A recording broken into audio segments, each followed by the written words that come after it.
On Christmas Eve, my aunt raised her glass at a 12-foot table and declared family assets were only for real blood, not paper relatives like me. She did not know the crystal chandelier above her and the mansion we sat in were leveraged to a silent lender, me. 45 days later, I walked into the company boardroom to foreclose on their entire empire. The hardest pill for them to swallow was that I remained the kindest person in that room. My name is Jordan Bryan. I whispered it to myself as I turned my 10-year-old sedan off the main road and onto the winding, private drive of the Caldwell estate. It was a grounding technique I had developed in therapy years ago, a reminder of who I was before I stepped into the arena of who they expected me to be. Harbor Bend, Illinois, was particularly vicious in late December. The wind coming off Lake Michigan did not just blow, it cut. It was a physical assault that rattled the bare branches of the ancient oaks lining the driveway and sent drifts of snow spiraling across the asphalt. However, as soon as my tires hit the property line of the Caldwell estate, the road became miraculously clear. The blacktop was wet and steaming slightly against the frigid air. This was the first lie of the evening. The driveway was heated from below, a system that cost thousands of dollars a month to run, ensuring that the tires of a Caldwell never had to encounter anything as pedestrian as packed ice. It was a projection of seamless power, of a world where even the elements bowed to the family crest. I drove slowly, my nondescript gray sedan looking like a service vehicle amidst the fleet parked near the fountain. There was Evan's brand-new Range Rover, black on black, taking up 2 spaces. Next to it sat Mara's white Mercedes SUV, the license plate reading simply Mara C. Then there was Cole's Porsche, a ridiculous choice for a Midwest winter, but Cole had never been one to let reality dictate his purchases. I parked at the far edge of the circular drive, near the service entrance, leaving the prime spots for the blood relatives. I checked my reflection in the rearview mirror. My hair was pulled back in a severe, efficient bun. My makeup was minimal. I wore a navy dress that was professional, well-tailored, and completely unmemorable. I looked exactly like what I was, a financial analyst. I looked exactly like what they thought I was, a charity case who had managed to find a steady job. Taking a breath that filled my lungs with cold, sharp air, I stepped out. The house loomed before me. It was a sprawling brick mansion built in the 1920s, designed to intimidate rather than welcome. Every window was ablaze with golden light, and a massive wreath hung on the double front doors, the red velvet bow stiff with frozen condensation. It did not look like a home. It looked like a fortress protecting a dying kingdom. The door opened before I could knock. The housekeeper, a woman named Elena who had been there since I was 12, gave me a tight, sympathetic smile. She took my wool coat, her hands brushing mine for a second longer than necessary, a silent acknowledgement of the battlefield I was entering. The noise hit me first, the sound of crystal clinking, the roar of a fire in the massive hearth, and the boisterous, unearned confidence of the Caldwell voices overlapping one another. I walked into the great room, my heels clicking softly on the marble, a sound that was instantly swallowed by the thick Persian rugs. There she was, Aunt Lorraine. Lorraine Caldwell stood by the fireplace, holding a glass of champagne as if it were a scepter. She was in her late 50s, though her surgeon in Chicago ensured she looked a frozen, taut 45. She wore a dress of emerald silk that hugged a frame kept thin by Pilates and spite. Around her neck was a triple strand of pearls, creamy and lustrous against her skin. I knew the insurance appraisal on those pearls. I knew the premium payments were 2 months behind. She spotted me, and her smile didn't waver, though her eyes remained flat. "Jordan," she said, her voice projecting across the room. "You made it. We were worried the old car wouldn't start in this cold." The room chuckled. It was a low, polite ripple of amusement. Evan, standing near the bar, smirked into his scotch. "It runs fine, Aunt Lorraine," I said, my voice steady. "Good to see you." She offered her cheek, and I brushed my lips against the air next to it, smelling expensive gin and Chanel No. 5. "Go get a drink," she said, dismissing me. "We are sitting down in 20 minutes." I moved to the periphery, my natural habitat in this house. I accepted a glass of sparkling water from a passing tray and observed. To anyone else, this was a scene of American royalty. The Caldwells were the spine of Harbor Bend. Caldwell Ridge Fabrication had employed half the town for 3 generations. They were the benefactors of the hospital wing, the sponsors of the Little League teams, the names carved into the stone of the library. But I saw the cracks in the plaster. I watched Richard, Lorraine's husband, checking his phone with a twitchy, nervous energy. He was laughing too loud at a joke Cole made. Richard was the CFO in title, but Lorraine was the power. I knew Richard had liquidated 2 of his personal retirement accounts in November just to make payroll.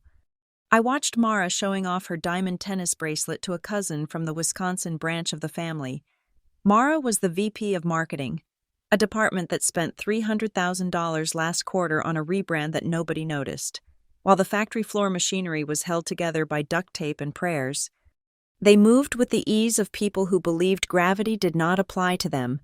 They believed the money would always be there because it had always been there. They were the Caldwells. Being a Caldwell was a currency in itself.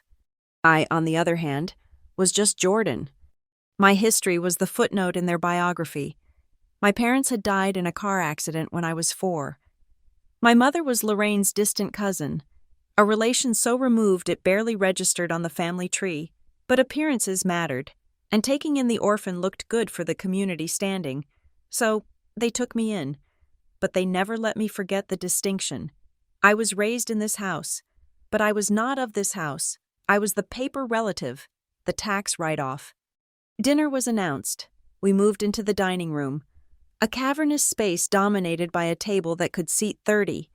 Tonight, it was set for 20. The seating arrangement was a political map of the family hierarchy. Lorraine and Richard sat at the head and foot. Evan, the heir apparent, sat to Lorraine's right. Mara and Cole sat opposite him. Then came the cousins, the spouses, the important business associates who had been invited to keep it close. I walked past the heavy oak chairs, past the baccarat crystal glasses, past the centerpieces of holly and white roses. I kept walking until I reached the very end of the table. My place card was set at the last seat, directly next to the drafty French doors that led to the terrace. The insulation here was old, and a steady stream of freezing air sliced through the gap in the frame, hitting my left shoulder. It was the same seat I had occupied since I was 10 years old. I sat down. The dinner was a blur of courses I barely tasted: lobster bisque, roasted duck, truffle mashed potatoes. The wine flowed freely. Bottles of vintage Bordeaux that cost more than my monthly rent being opened one after another. The conversation was the usual self-congratulatory echo chamber. Evan spoke loudly about the legacy and the next 100 years of Caldwell Ridge. He talked about expansion, about crushing the competition in Ohio, about a new corporate jet he was eyeing for efficiency purposes. In my head, the numbers scrolled like a ticker tape. Caldwell Ridge was hemorrhaging cash. Their debt-to-equity ratio was catastrophic. The expansion Evan bragged about was a hole in the ground they couldn't afford to fill with concrete. The competition in Ohio was eating them alive because they had automated 5 years ago while Caldwell Ridge refused to update their systems. I ate my duck and said nothing. I was the invisible auditor. Around 9 o'clock, the plates were cleared, and the mood shifted. The air grew heavy with the specific sentimentality that comes with too much alcohol and too much pride. It was time for the speeches. Richard stood up first, mumbling something about gratitude and hard work before sitting down quickly, his hand shaking slightly as he reached for his glass. Then, Lorraine stood up. The table went silent. She commanded the room not with warmth, but with expectation. She looked down the length of the table, her eyes passing over everyone, assessing their worth, their loyalty, their DNA. "Family," she began, her voice crisp and articulate. "This year has had its challenges. We all know the market is tough. We know the world is changing." She paused, letting the drama build. "But we are Caldwells," she said, her voice rising. "We do not bend to the whims of the market. We shape the market, this company, This house, this life, it was built by my father and his father before him. It was built on strength, on tradition. She lifted her glass of dark red wine. The light from the crystal chandelier above, a chandelier that was currently listed as collateral on a UCC filing I had reviewed 3 days ago, caught the ruby liquid. There have been rumors, she continued, her gaze hardening. Rumors that we might bring in outside investors. Rumors that we might dilute our shares to raise capital. She laughed, a sharp, jagged sound. Let me be clear on this Christmas Eve. Caldwell Ridge is a family business, and when I say family, I mean true family. The air in the room seemed to drop 10 degrees. I felt the draft on my shoulder, but I didn't shiver. I sat perfectly still, my hands folded in my lap. We must protect our legacy for those who carry the name, Lorraine said, for those who carry the blood, assets, voting rights, the future of this empire. These things belong to the people who were born for them. They are not for the people who just happen to be in the room. They are not for the people who are connected to us by a piece of paper signed by a judge 20 years ago. She didn't say my name. She didn't have to.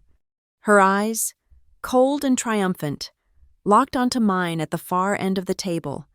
It was a surgical strike. She was telling the entire table, the entire clan, that no matter how hard I worked, no matter how polite I was, no matter that I was the only one who sent her a card on her birthday every single year, I was an intruder. Inheritance is for real family, she declared, raising her glass higher, to the bloodline. There was a beat of silence, a heavy, suffocating pause. Then, Evan snorted. It was a mean, ugly sound. He raised his glass. To the bloodline. He echoed. Mara giggled, covering her mouth with a napkin but looking at me with gleeful pity. Cole smirked and drank. I looked around the table. I looked at Nate, a younger cousin who was generally kind. He looked down at his tablecloth, refusing to meet my eyes. He wouldn't speak up. None of them would. The golden handcuffs were too tight. To defend me was to defy Lorraine, and to defy Lorraine was to be cut off. To the bloodline, the table murmured in unison. I did not pick up my glass. I did not look away. I held Lorraine's gaze across the 4 meters of mahogany and festive decorations. I saw the satisfaction in her face. She thought she had put me in my place. She thought she had reminded the stray dog that it was only allowed to sleep on the porch because of her benevolence. Inside my chest, I expected to feel the old stinging tears of the 10-year-old girl who wasn't allowed in the family photo. I expected to feel the burning shame of the teenager who had to wear hand-me-downs while Mara wore Prada. But I felt nothing of the sort. Instead, I felt a strange, called clarity. It was the feeling of a chaotic spreadsheet finally balancing out to zero. It was the click of a lock engaging. I absorbed her words. I cataloged them. I filed them away as essential data points. Real family. Paper relatives. Not for you. Lorraine sat down, basking in the murmurs of agreement from her court. The conversation resumed, louder now, more exclusionary. They turned their backs to my end of the table, physically cutting me out of the circle. I looked up at the wall behind Evan. There, hung in gilt frames, were the portraits of the Caldwell ancestors. Stern men with mutton chops and stiff collars, women in lace with unsmiling mouths. They looked down on the feast, their painted eyes dark and judging. Lorraine thought those portraits were her protectors. She thought the history they represented was a shield that money couldn't pierce. I took a sip of my water. It was tepid. What Lorraine didn't know, what none of them knew, was that the mortgage on the factory had been purchased 45 days ago. She didn't know that the revolving line of credit that kept the lights on in this very mansion was held by a private trust. She didn't know that the Northbridge Meridian Trust, the entity she had been cursing out in board meetings for tightening the screws, was not a faceless conglomerate from New York. It was a single-member LLC, and the single member was sitting at the drafty end of the table, wearing a dress from a department store rack, watching them eat the food she had effectively paid for. Lorraine was right about one thing. Business is personal. and she had just made the most expensive mistake of her life. She had assumed that power was visible. She had assumed that because I was quiet, I was weak. I watched the candlelight flicker on the heavy silverware. I listened to Evan make a joke about firing the union rep at the plant. I wasn't angry. Anger is hot and messy and makes you make mistakes. I was simply ready. I finished my water, placed the glass down precisely on the coaster, and waited for dessert. The pumpkin pie was coming. It was my favorite, and I intended to enjoy every single bite while I decided exactly which day next month I would take everything they had ever loved. To understand why I sat in that freezing chair on Christmas Eve without shedding a tear. You have to understand who I was 10 years ago. I was 25 years old, and I was an open wound. The memory of that afternoon is sharper than the cold wind off Lake Michigan. It was mid-October, the kind of day that feels like the earth is dying. I was sitting in a high-rise office in downtown Chicago, surrounded by dark mahogany paneling and the smell of old leather books that no one ever read. Across the desk sat Arthur Sterling, the executor of my grandmother Margaret Mercer's estate. Margaret was not my blood grandmother. She was my mother's aunt, the woman who had taken me in for weekends when the Caldwell mansion became too suffocating, the woman who taught me how to bake bread and how to balance a checkbook. She was the only person in the extended family who looked at me and saw Jordan, not just the orphan. She had died of a stroke 3 weeks prior. The grief was a physical weight in my chest, a stone that made it hard to breathe. I had spent the last few weeks crying in her small, 2-bedroom cottage, smelling her lavender soap on the pillowcases. Arthur cleared his throat, pulling me out of my trance. He slid a thick document across the polished desk. "Jordan," he said gently, "I know you are grieving. Margaret was a remarkable woman, but we need to discuss the assets." I nodded, wiping my eyes with a tissue. I assumed we were talking about the cottage in Harbor Bend, maybe her old Buick, and whatever small savings she had kept in the credit union. I was prepared to use my own meager salary from my entry-level analyst job to help cover the funeral costs if her savings were not enough. Margaret lived a life that Lorraine Caldwell called quaint and Evan called sad. She clipped coupons. She turned off the lights when she left a room. She wore the same wool coat for 12 years. She drove a car that rattled when it went over 40 miles an hour. To the Caldwells, Margaret was the poor relation, the one they invited to holidays out of obligation, but seated in the kitchen to help with the pie. Arthur opened the file. The total value of the estate, after taxes and settlement costs, comes to $62,400,000 and some change, he said. The silence in the room was absolute. I stared at him. I blinked, waiting for the punchline. "I am sorry," I said, my voice cracking. "Did you say 62,000? Arthur smiled, a small, knowing twitch of his lips. "No, Jordan, I said 62 million. He turned the page, revealing a portfolio that made my financial analyst brain short-circuit. It was a masterclass in long-term value investing. Margaret had not just been clipping coupons. She had been reading financial prospectuses. She had bought stock in technology companies in the early 80s. She had bought into pharmaceutical startups in the 90s. She had held on to everything, reinvesting every dividend, never selling, never flashing a dime.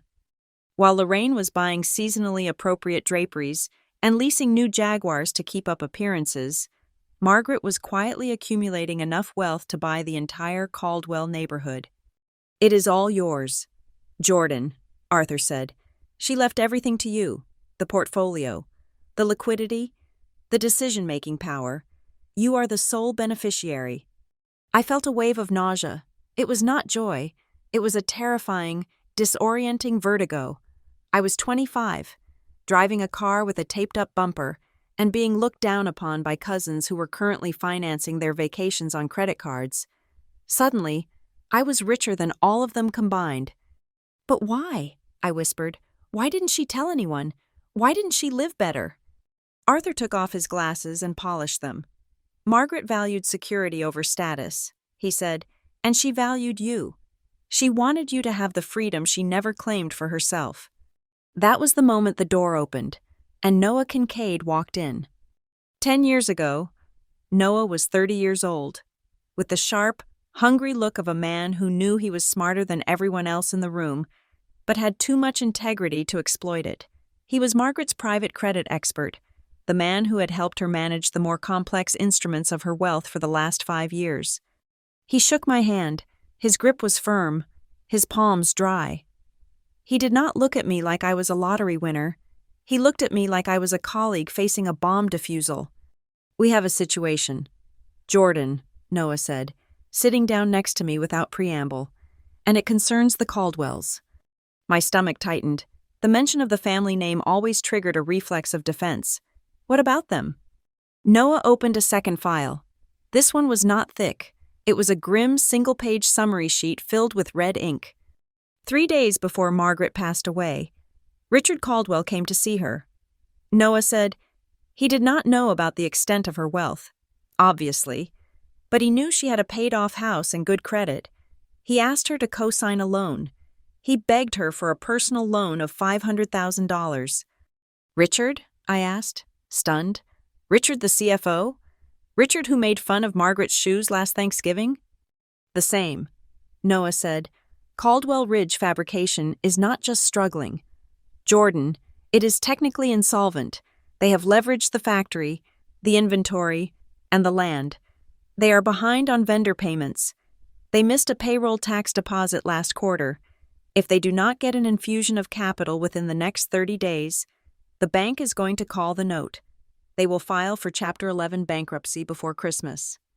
I sat back, the leather chair creaking. The great Caldwell empire, the 3 generations of excellence, was a hollow shell. He came to a dying woman and asked for money. I said, the anger finally sparking through the shock. He was desperate. Noah said, "And now, that desperation is your problem, because you own the capital he needs." I looked at the papers. I looked at the $62 million on one side of the desk, and the impending collapse of my only family on the other. "If I tell them," I said, thinking out loud, "if I walk in there and write a check, they will hate you." Noah finished for me. "They will take the money." "Yes, but they will resent you for having it. They will say you stole it from Margaret, or that you manipulated her. They will attack your character to justify their own humiliation. And once the money is gone, they will come back for more, demanding it as their birthright." He was right. I knew he was right. I could hear Lorraine's voice in my head, screeching about how I was a gold digger even though the gold was legally mine. "But if I don't help?" I asked. "Then 500 employees in Harbor Bend lose their jobs," Noah said, "and the Caldwells lose everything. The house, the cars, the reputation. They will be destitute." I thought about the workers. I thought about the factory floor where I had visited as a child, the smell of machine oil and metal. I thought about Nate, my cousin who was kind to me, who would lose his college fund.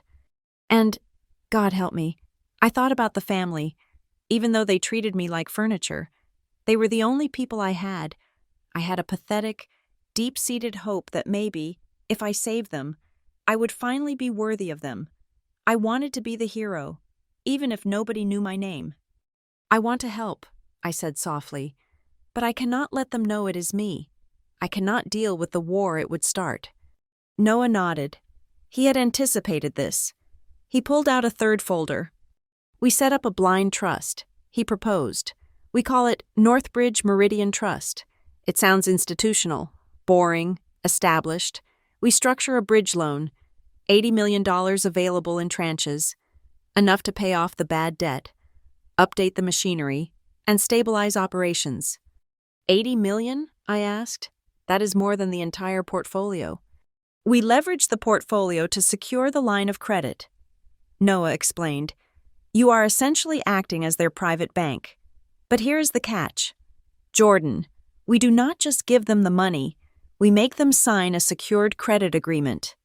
He pointed to a paragraph on the bottom of the page.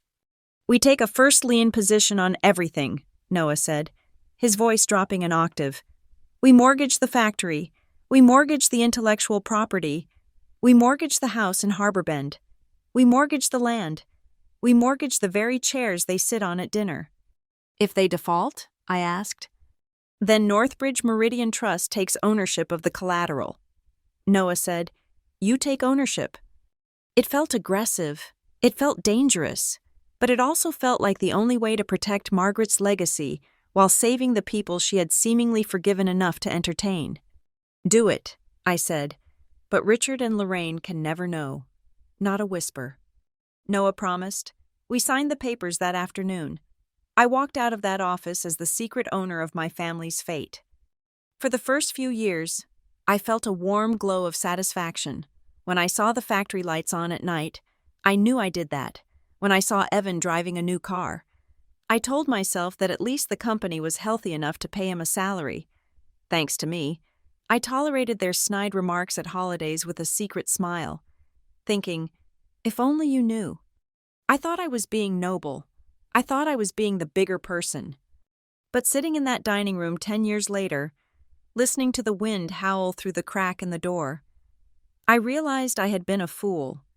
I looked at Lorraine, drunk on wine and self-importance, preaching about bloodlines. I had not saved them. I had enabled them. By catching them every time they fell, I had robbed them of the consequences that might have made them decent human beings. I had paid for the stage on which they performed their cruelty. I had financed the very arrogance that was now being used to bludgeon me. The loan had been renewed once, 5 years ago. They had asked for an extension, citing market volatility, and I, still hoping for a seat at the grown-up table, had granted it through Noah. But the term was up in 45 days, and looking at the balance sheet in my head, looking at the way Mara was laughing at a waiter who dropped a fork, looking at the way Richard was sweating through his shirt despite the cold, I knew. They did not have the money. They had spent the last 10 years spending, not building. They had treated Northbridge Meridian Trust not as a lender to be respected, but as a magic well that would never run dry. I touched the cold glass of water. Noah was right 10 years ago. They would hate me if they knew. But now, I realized I didn't care if they hated me. I just wanted them to stop pretending they were gods when they were living on my charity. The 10 years of silence were over. The debt was due. And this time, the currency wouldn't be money. It would be reality. The guest room they always assigned me was the smallest one on the second floor. Originally designed for a governess or a sewing room in the 1920s, it was drafty, smelling faintly of mothballs and disuse, with a single window that looked out over the service entrance where the garbage bins were lined up. I sat on the edge of the twin bed, the mattress sagging in the middle, and opened my laptop. The blue light of the screen was the only illumination in the room. Downstairs, the house was finally silent. The catering staff had packed up the crystal and the silver. The fires had burned down to ash. Evan and Cole were likely passed out from too much scotch. And Lorraine was undoubtedly asleep in her master suite, dreaming of her dynasty. I logged into the secure server of Northbridge Meridian Trust. The interface was stark, minimalist, and utterly devoid of emotion. It was a perfect mask, just like the one I wore. I navigated to the active client list. There was only one major file: Caldwell Ridge Fabrication. I clicked on it, and the numbers filled the screen. Outstanding principal, $80 million. Interest rate, 8.5%. Maturity date, February 15th. 45 days. I ran my finger over the trackpad, scrolling through the history of the loan. It was a chronicle of a slow-motion suicide that I had spent a decade preventing. When I had first authorized the loan 10 years ago, I had told myself it was a bridge, a temporary infusion of cash to help them modernize the factory, pay off the predatory vendors, and get back on their feet. I had believed in the myth of the Caldwell business acumen. I had believed that Richard and Lorraine were just victims of a bad market cycle. But the data on my screen told a different story. I opened the folder marked Board Minutes and Correspondence. This was my secret window into their souls. Because Northbridge held the debt, we were entitled to observe every board meeting and review every major capital expenditure request. Since they thought Northbridge was a faceless institution in New York, they were remarkably candid in these meetings. They didn't know the faceless institution was the niece sitting at the end of the table during Thanksgiving. I opened a file from 3 years ago. It was labeled Headquarters Renovation Proposal. Lorraine had requested $5 million from the operating budget to renovate the executive offices. She wanted Italian marble floors, a private gym for the C-suite, and a dedicated art gallery in the lobby to display her personal collection. In the notes section, Richard had written, "Essential for brand image. We cannot host international clients in our current environment. It looks dated." At the time, the factory in the South District had a leaking roof that was destroying inventory every time it rained. The safety inspections were borderline failing. I remembered reading this request in my apartment, drinking cheap coffee, shaking my head. I had logged in as the senior credit officer of Northbridge and denied the request.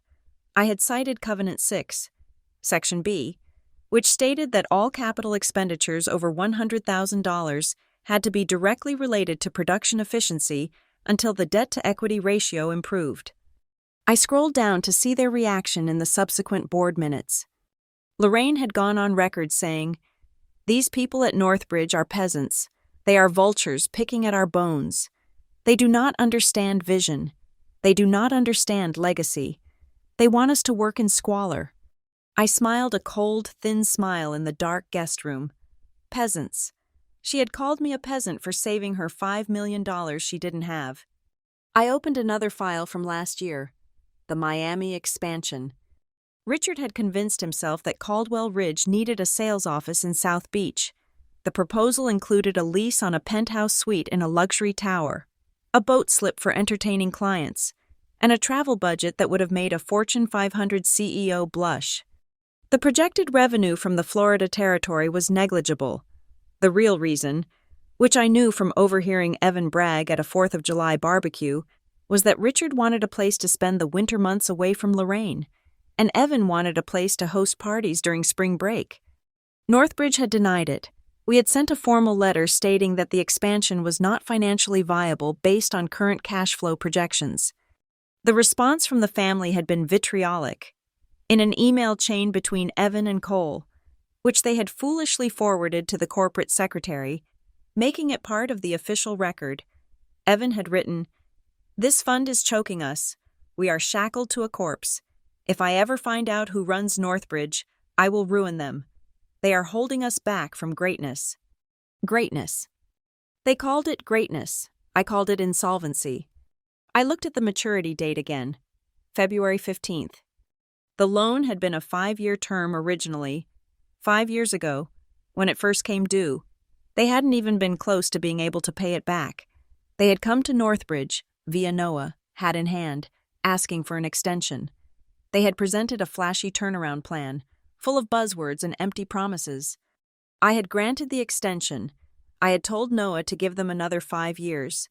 I had told myself that the turnaround plan looked promising, that they just needed a little more runway. But deep down, I knew the truth. I had extended the loan because I wasn't ready to pull the trigger. I wasn't ready to be the villain. I still wanted to be invited to Christmas. I still wanted to walk through the front door of this house and pretend that I belonged to a family. I was buying my own proximity to them, paying $80 million for the privilege of being ignored. But tonight was different. The speech Lorraine had given at dinner was replaying in my mind on a loop. Assets and control belong only to real family, not for the people who just happened to be in the room. Paper relatives. It was not just an insult. It was a statement of policy. It was a declaration that no matter what I did, no matter how much I helped, no matter how successful I became, I would never be one of them, to them. I was a biological error that had been corrected with paperwork, a clerical smudge on their pristine history. I realized then that I had been operating under a delusion. I thought that if I acted as their guardian angel, protecting them from their own stupidity, they would eventually see my worth. But you cannot buy respect from people who believe they are inherently better than you. You cannot save people who believe they are entitled to be rescued. My phone buzzed on the nightstand. It was a message from Noah. Even at midnight on Christmas, he was awake. He knew where I was. He knew what tonight was like. "Noah, I just got an automated flag from the system. The 45-day notice for the loan maturity is scheduled to go out to them tomorrow morning. Do you want me to hold it? They are expecting a renewal. Jordan. Richard called me last week assuming it was a done deal. I stared at the message. Richard assumed it was a done deal. Of course he did. Why wouldn't he? For 10 years. Northbridge had been the strict but ultimately indulgent parent, slapping their wrists but always refilling the bank account. They thought Northbridge needed them. They thought the interest payments they made, often late, were doing us a favor. They had no idea that Northbridge Meridian Trust didn't need their money. My personal portfolio, the one Margaret had left me, had grown significantly in the last decade thanks to the tech boom. The $80 million I had lent them was a significant sum. Yes, but it was not keeping me alive. It was keeping them alive. I typed a response, then deleted it. I thought about Margaret. I thought about the last conversation we had before she died. She was frail, her skin like parchment paper, but her eyes were sharp. She had grabbed my hand, her grip surprisingly strong. Jordan, she had said, her voice rasping, you have a good heart, but a good heart without a spine is just a target. Don't beg anyone to recognize your value. If they cannot see it, you walk away, or you make them see it. Make them see it. For 10 years, I had tried to make them see it by being the good niece, the quiet analyst, the one who brought efficient gifts and didn't cause drama. It hadn't worked. Lorraine's words echoed again. Inheritance is for real family. She was right. The inheritance was for real family. Margaret was my real family. Margaret was the one who loved me. And Margaret had left this money to me to use as I saw fit, by letting the Caldwells squander it on their vanity. I was disrespecting Margaret's legacy. I was letting them piss away the hard work of the one woman who had actually cared about me. The irony was suffocating. They hated Northbridge for being a vulture, for checking their spending, for demanding accountability. They hated the only entity that was actually acting like a responsible adult in the room. They hated the only thing that stood between them and the street. They wanted the real blood to run the show? Fine. I looked at the section of the loan agreement labeled Default Remedies. Upon the failure of the borrower to pay the principal and accrued interest by the maturity date, the lender shall have the right to accelerate the debt, seize the collateral, and assume voting control of the board of directors. It was a nuclear option. Noah had drafted it 10 years ago as a fail-safe, never thinking we would use it. If I did this, there was no going back. I would burn the bridge. I would burn the house. I would burn the family tree down to the roots. I looked around the guest room. I looked at the peeling wallpaper in the corner. I looked at the cold draft coming from the window. I didn't feel sad anymore. I felt powerful. I picked up the phone and typed a reply to Noah. Me, don't hold the notice. Send it. And Noah? 3 dots appeared as he started typing, then stopped, waiting. Me, draft the demand letter, full repayment in 45 days, no extension, no negotiation, no refinancing. Noah, they can't pay that. Jordan, you know the liquidity report? They have maybe $2 million in cash on hand. If we demand $80 million, they default immediately. Me, I know. Noah, this is a hostile takeover. You are going to take the company. Me, it's not a takeover. Noah, it's a repossession. They said the business belongs to the family. I am just agreeing with them. I am taking what belongs to me. I hit send. The message delivered. The little checkmark turned blue. It was done. I closed the laptop, shutting out the blue light. The room plunged back into darkness. But my eyes adjusted quickly. I could see the outline of the door. Tomorrow morning, they would wake up and open presents. Lorraine would unwrap a new Hermes scarf. Richard would get a box of expensive cigars. Evan would get a watch he didn't need. They would drink mimosas and eat eggs Benedict and talk about their summer plans in the Hamptons. And while they were doing that, an automated email from a server in Chicago would land in Richard's inbox, a digital bomb that would vaporize their entire world. I lay back on the lumpy pillow and pulled the thin quilt up to my chin. For the first time in years, the cold didn't bother me. I felt warm. I felt the warmth of justice. I closed my eyes and slept like a baby, knowing that when I woke up, I wouldn't just be the poor cousin at the end of the table anymore. I would be the landlord, and the rent was finally due. I left the Caldwell estate before the sun had fully breached the horizon. There was a specific kind of silence that blanketed the house at 5 a.m, a heavy, hung-over quiet that smelled of stale champagne and dying pine needles.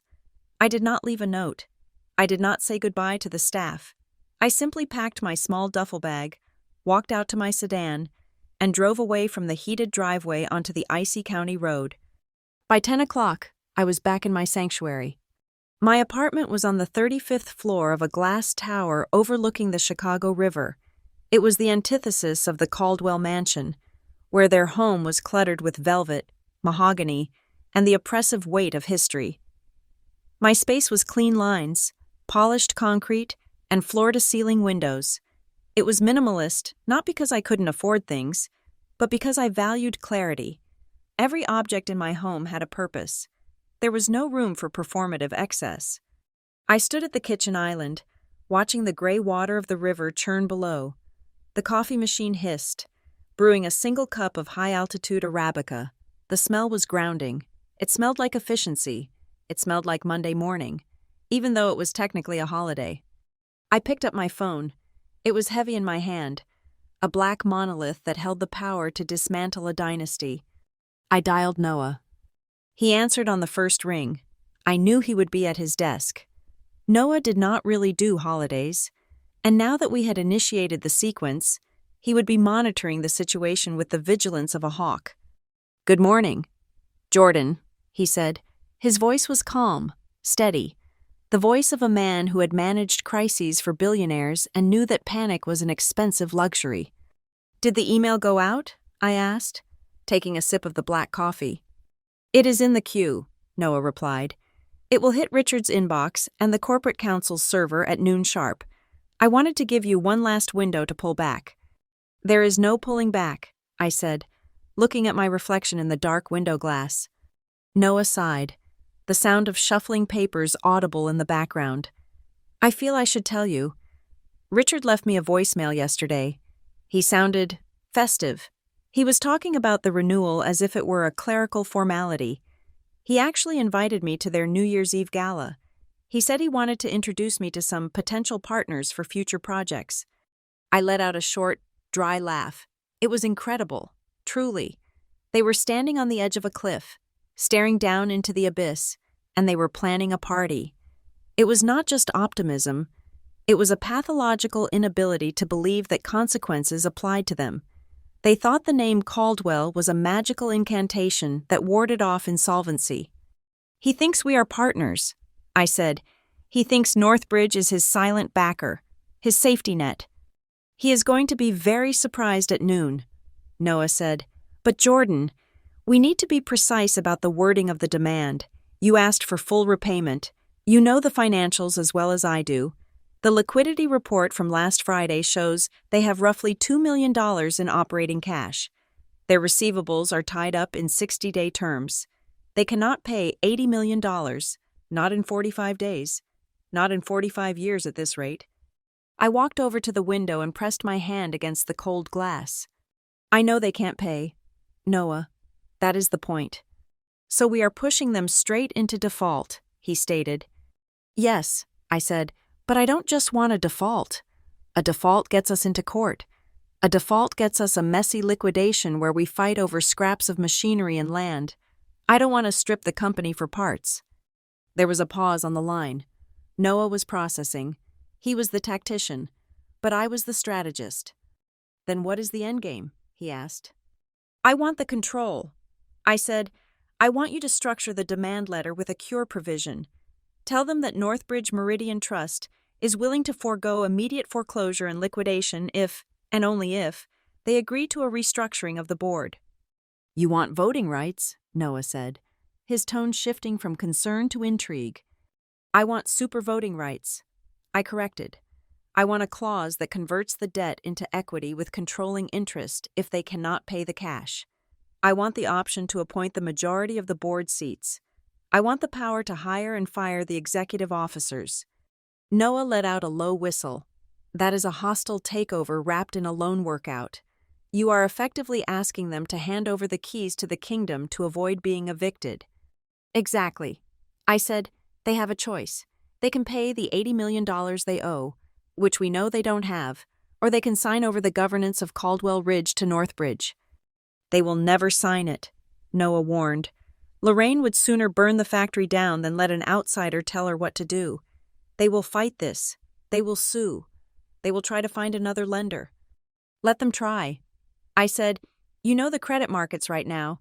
Who is going to lend $80 million to a manufacturing company with falling revenue, outdated equipment, and a management team that spends more on country club memberships than R&D? Their credit rating is junk. We are the only game in town. And if they refuse the restructuring? Then we foreclose. I said simply, we take the assets, we take the brand, we take the house, we leave them with nothing but their name. It was cruel, perhaps, but it was necessary.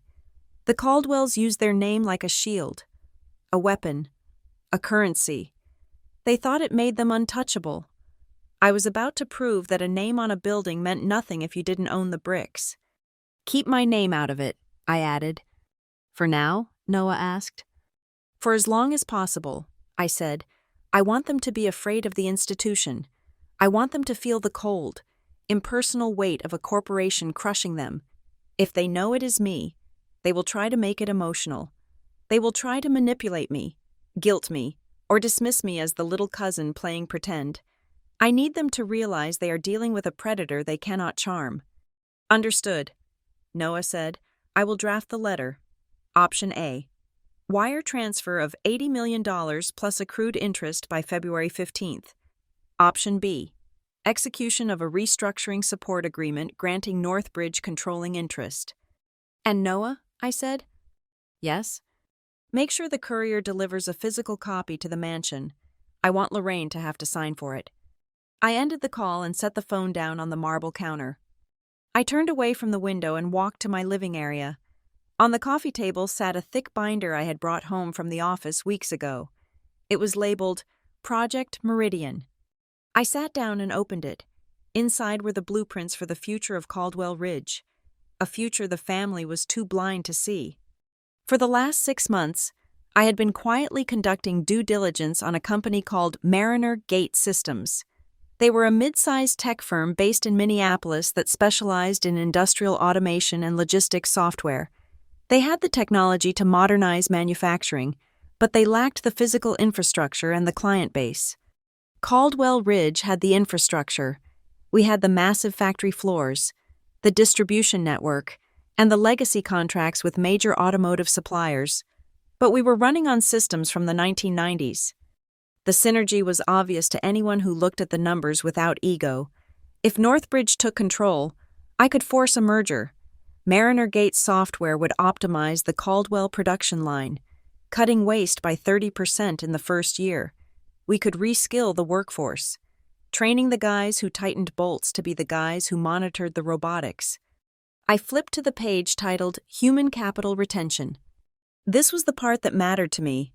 Under Lorraine and Evan's current trajectory, the company would be bankrupt in 2 years.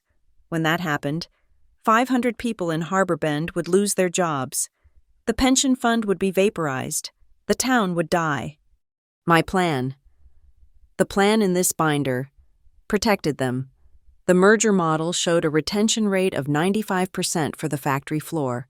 We would have to cut the bloated middle management, the cousins and friends of cousins who sat in offices doing nothing. But the people who actually made the product would be safe. I ran my hand over the glossy paper. This was what Margaret would have wanted. I closed my eyes, picturing her sitting in her rocking chair, her hands busy with knitting needles. She had been a woman of quiet strength.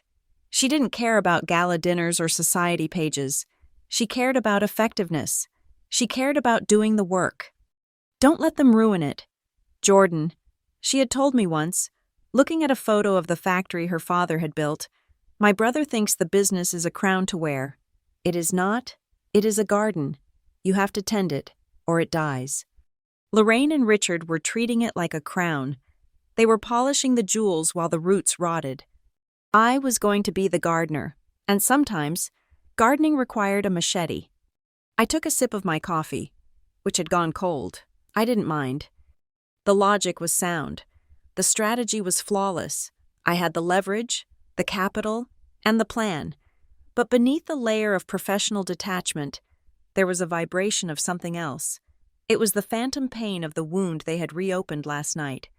Inheritance is for real family. I stood up and paced the length of my apartment. They thought they were protecting the legacy from me. They didn't realize that I was the only one capable of saving it. They were guarding the ashes while I was trying to relight the fire. I thought about Evan, smug in his new Range Rover. I thought about Mara, worried about her social standing. I thought about Lorraine, looking through me as if I were glass. They were not evil people, in the comic book sense. They didn't kick puppies. They were just casually, devastatingly selfish. They were people who had never heard the word no in their entire lives. They had floated through existence on a raft of unearned privilege, assuming the current would always carry them to safety. I was about to become the rock that shattered the raft. My phone buzzed again, a notification from my work email. Subject: Merger Proposal, Draft V4. I sat down at my desk, the ergonomic chair adjusting to my posture. I opened the document. It was a letter of intent to the CEO of Mariner Gate Systems. Dear Mr. Henderson, Northbridge Meridian Trust, as the primary debt holder and prospective controlling equity holder of Caldwell Ridge Fabrication, is pleased to present this preliminary proposal for a strategic combination. I began to type, editing the language, sharpening the terms. I worked for hours, losing track of time. The sun moved across the sky, casting long shadows over the city. I wasn't Jordan the orphan anymore. I wasn't Jordan the poor relation. I was Northbridge. And when I was done with this document, when I had secured the future of the company and the livelihood of 500 families, I would walk into that boardroom. I would look Lorraine in the eye, and I would show her exactly what a paper relative could do. I saved the file. I checked the time. It was 12:15. The email had been sent. Somewhere in Harbor Bend, amidst the wrapping paper and the holiday leftovers. Richard's phone was pinging.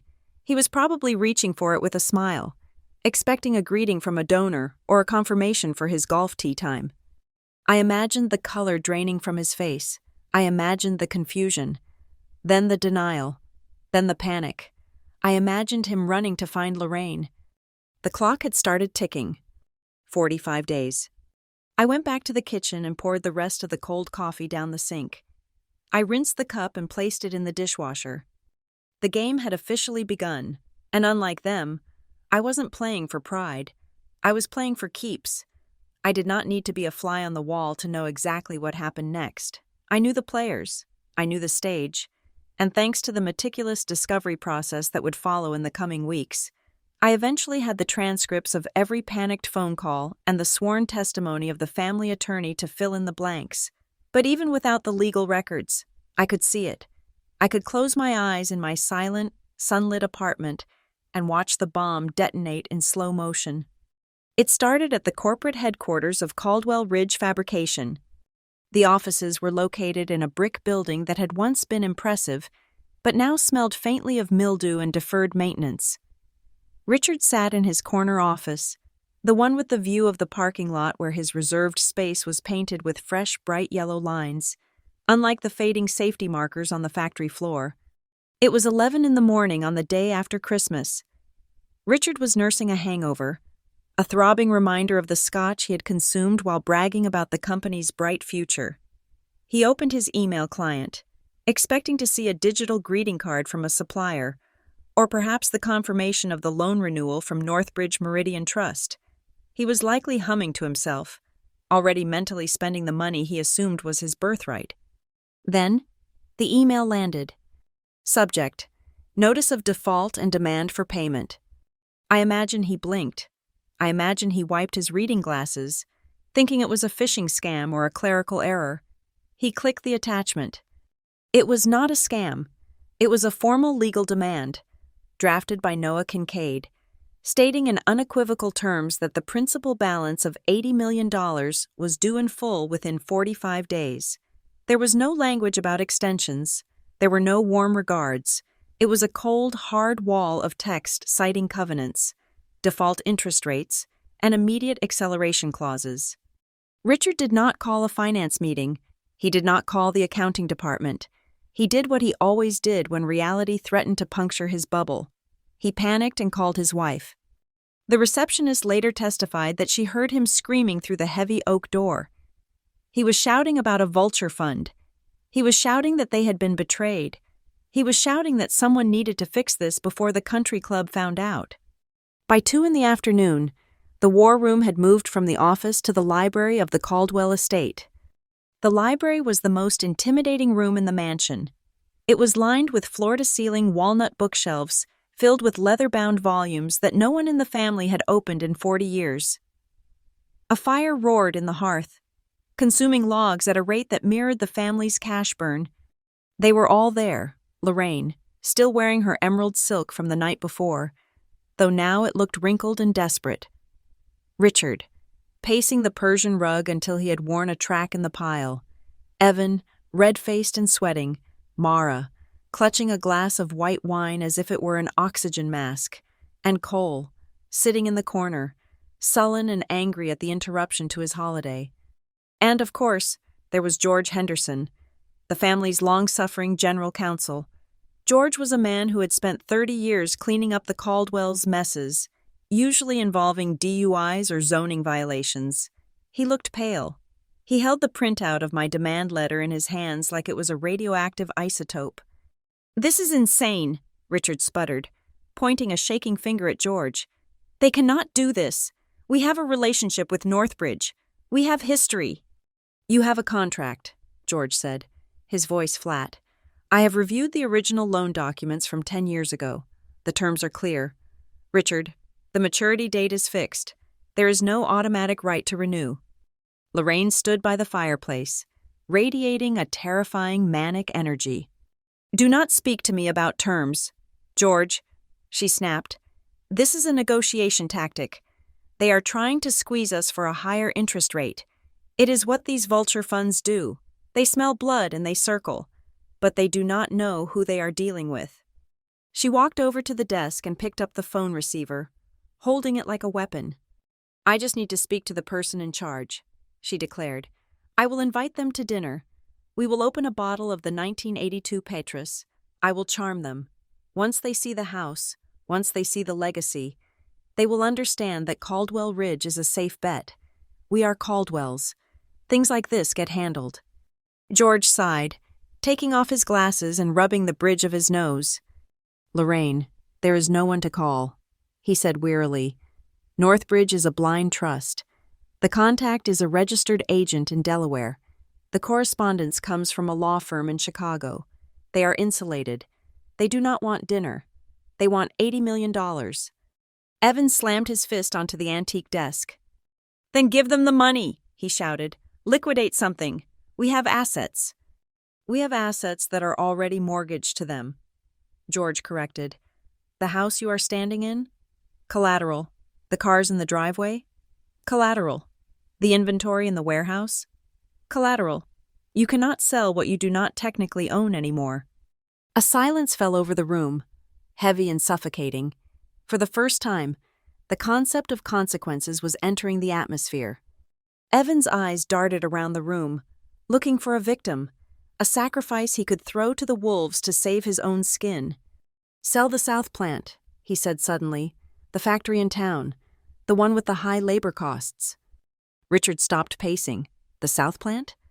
"It is prime real estate," Evan argued, his voice gaining speed.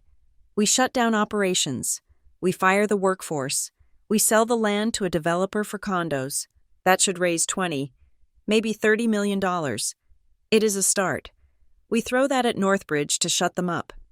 I could imagine the casual cruelty of it. The South plant employed 300 people. It was the beating heart of Harbor Bend. Evan was proposing to gut the town, to destroy 300 families, just to buy himself another 6 months of leasing a Range Rover. We cannot sell the South Plant, George said quietly. Northbridge has a lien on that too. You cannot sell it without their permission, and they will not give permission for a fire sale that yields less than the debt value. Mara let out a high, keening whimper from the sofa. What about the lake house? She asked, her voice trembling. What about the membership at the yacht club? Are you saying we could lose the membership? The winter gala is in 3 weeks. I am on the committee. If we are bankrupt, they will revoke our standing. I cannot be revoked. Lorraine, I cannot face the Miller family if I am revoked. It was almost funny, in a dark, twisted way. The ship was sinking, and Mara was worried about who would sit at the captain's table. Cole, who had been silent until now, suddenly stood up and threw his glass into the fireplace. It shattered with a satisfying crash, shards of crystal spraying onto the stone hearth. It is that girl, he spat. Everyone turned to look at him. Jordan, Cole said, his face twisted in an ugly sneer. She was here last night. She sat at the table with her cheap dress and her judgmental eyes. She brought this energy. I told you she is bad luck. She is a curse. Ever since we took that orphan in, things have been weird. She walked out this morning before anyone was up. Who does that? She probably knew something. It was a leap of logic so profound it defied gravity, but in the panic of the room, it found purchase. It was easier to blame the outsider, the paper relative, than to look in the mirror and see a decade of incompetence. She is a bad omen, Lorraine agreed, nodding slowly. I felt it too. She sat there and judged us. She has always been jealous, jealous of our blood, jealous of our position. Nate, my cousin, the only one who had ever shown a shred of decency, spoke up from the back of the room. He was leaning against a bookshelf, looking sick. This has nothing to do with Jordan, Nate said quietly. And frankly, Cole, that is moronic. Jordan works in finance. She is an analyst. Maybe we should ask her? Ask her what? Evan snapped. Ask her for advice. Nate said, she understands these things. She understands how these funds work. Maybe she can look at the demand letter and find a loophole. Maybe she can help us negotiate. The room erupted in laughter. It was harsh, jagged laughter. Ask Jordan? Lorraine scoffed. Ask the charity case for advice on saving the empire? Nate, be serious. She files spreadsheets for a living. She does not understand high-level corporate strategy. She does not understand power. She would probably enjoy seeing us squirm. No, we do not involve her. This is family business. Real family business.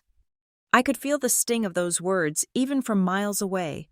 They were drowning, and someone threw them a life preserver, and they pushed it away because they didn't like the brand name stamped on the side. George Henderson cleared his throat loudly, bringing the room back to the disaster at hand. We have 45 days, George said. No bank will refinance you. I have already made 3 calls this morning. Your credit rating is too low, and the debt-to-equity ratio is toxic. Northbridge has you in a corner. So what do we do? Richard asked, his voice small and terrified.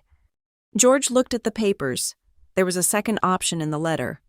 He said, a restructuring agreement. What does that mean? Lorraine demanded. It means, George said, hesitating, that you hand over the keys. Northbridge converts the debt into controlling equity. They appoint a new board of directors. They appoint new officers. You keep a minority stake, maybe 10 or 15%, but you lose control. You lose the vote. They run the company, but the debt is forgiven, and the company survives. Absolute silence. Then, the explosion. Never! Lorraine shrieked. She grabbed a heavy book from the table and slammed it down. I will not hand over my father's company to nameless bureaucrats. I will not let them walk in here and tell me how to run my heritage. We fight them, Evan said, puffing out his chest. We sue them. On what grounds? George asked calmly. You borrowed the money. You spent the money. You failed to pay the money back. It is Contract Law 101. I do not care about the law, Lorraine shouted. I care about influence. I will call the senator. I donated $10,000 to his campaign last cycle. I will call the governor. I will tell them that a predatory fund is trying to destroy a pillar of the community. I will make this a political nightmare for Northbridge. I will drag them into the light. I will teach them a lesson about who they are messing with." She poured herself a glass of gin, her hands shaking so badly the bottle rattled against the rim. "We are Caldwells," she said, her eyes wild and glassy. "We do not surrender. We do not negotiate with terrorists." Nate tried one last time. "Mom, please, if we fight and lose, we lose everything. The house, the personal assets. Dad signed a personal guarantee." Lorraine wheeled on him. "Shut up. Nate, you are weak, just like your father. We are going to fight." The sun began to set outside the library windows, casting long, dark shadows across the room. The panic had settled into a grim, alcohol-fueled determination. They opened another bottle of scotch. They stopped talking about solutions and started talking about enemies.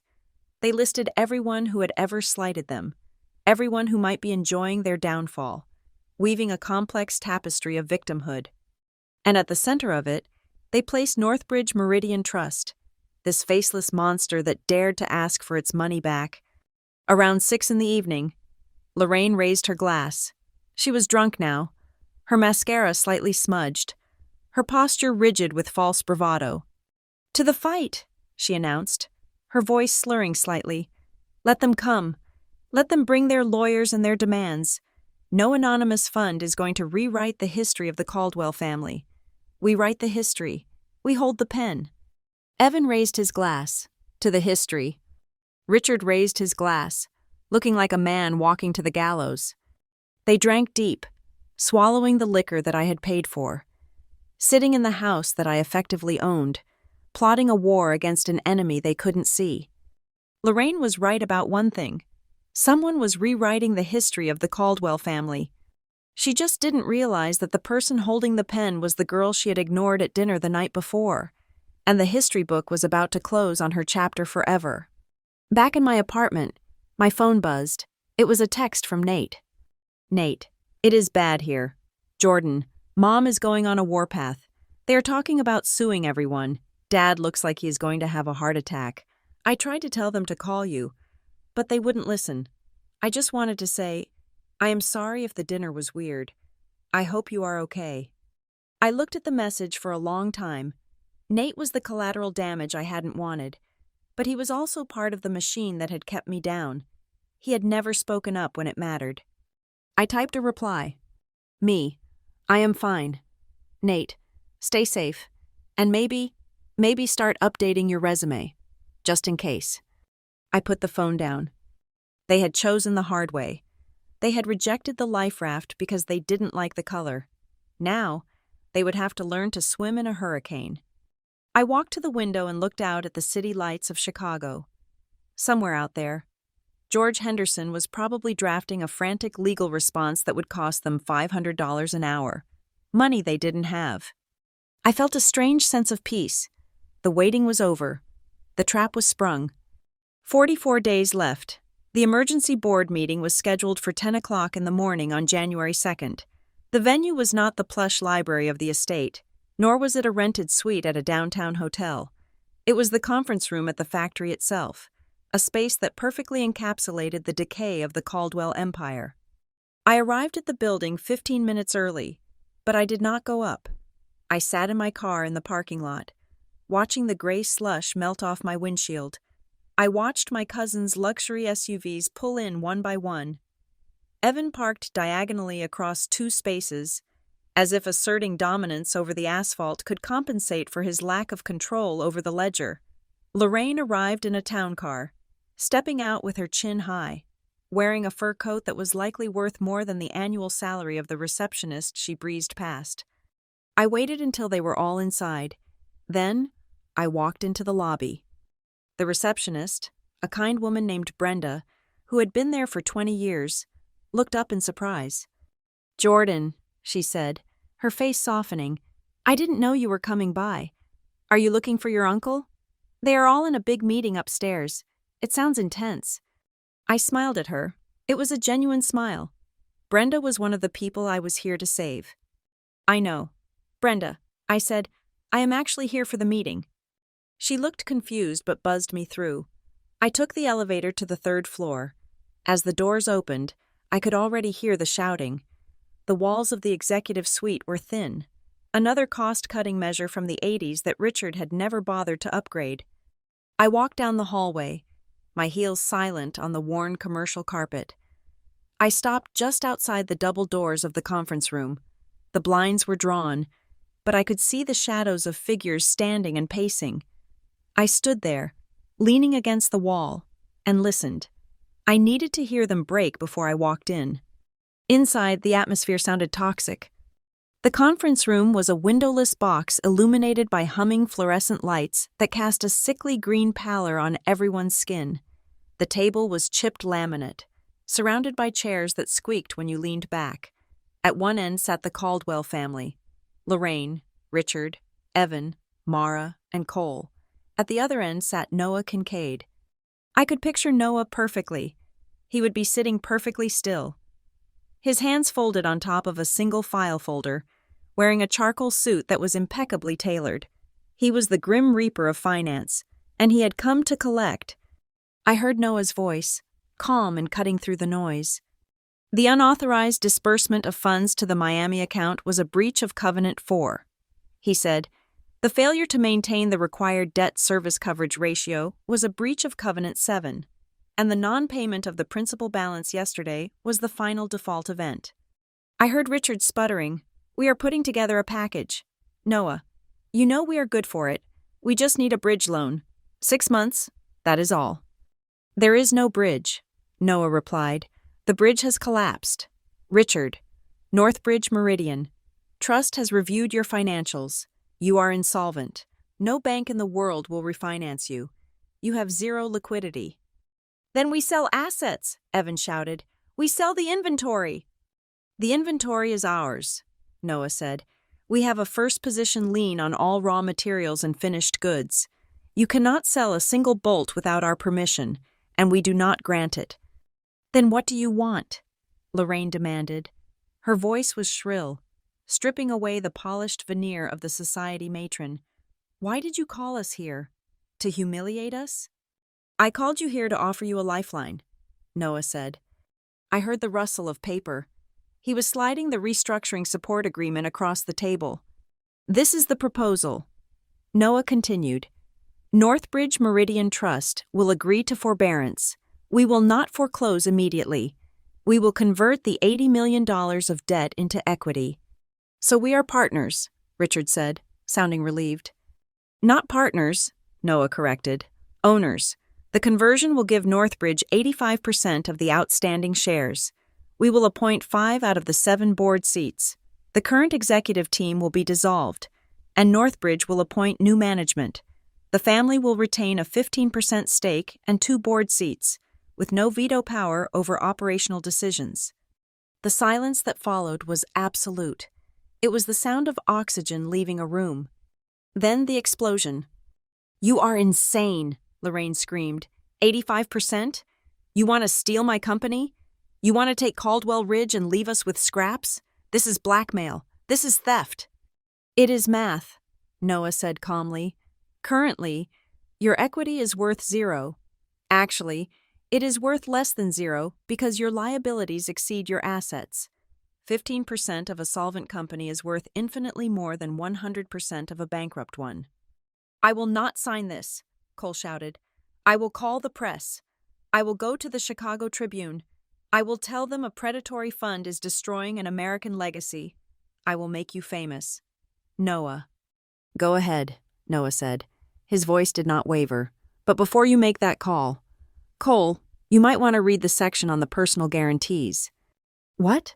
Mara asked, her voice trembling. When the loan was extended 5 years ago, Noah explained, the corporate assets were not enough to secure the risk. Richard and Lorraine signed unconditional personal guarantees, and because the trust holds cross-collateralization agreements, those guarantees extend to any adult beneficiary who drew a salary from the company while it was insolvent. That includes you, Evan, and you, Mara, and you, Cole.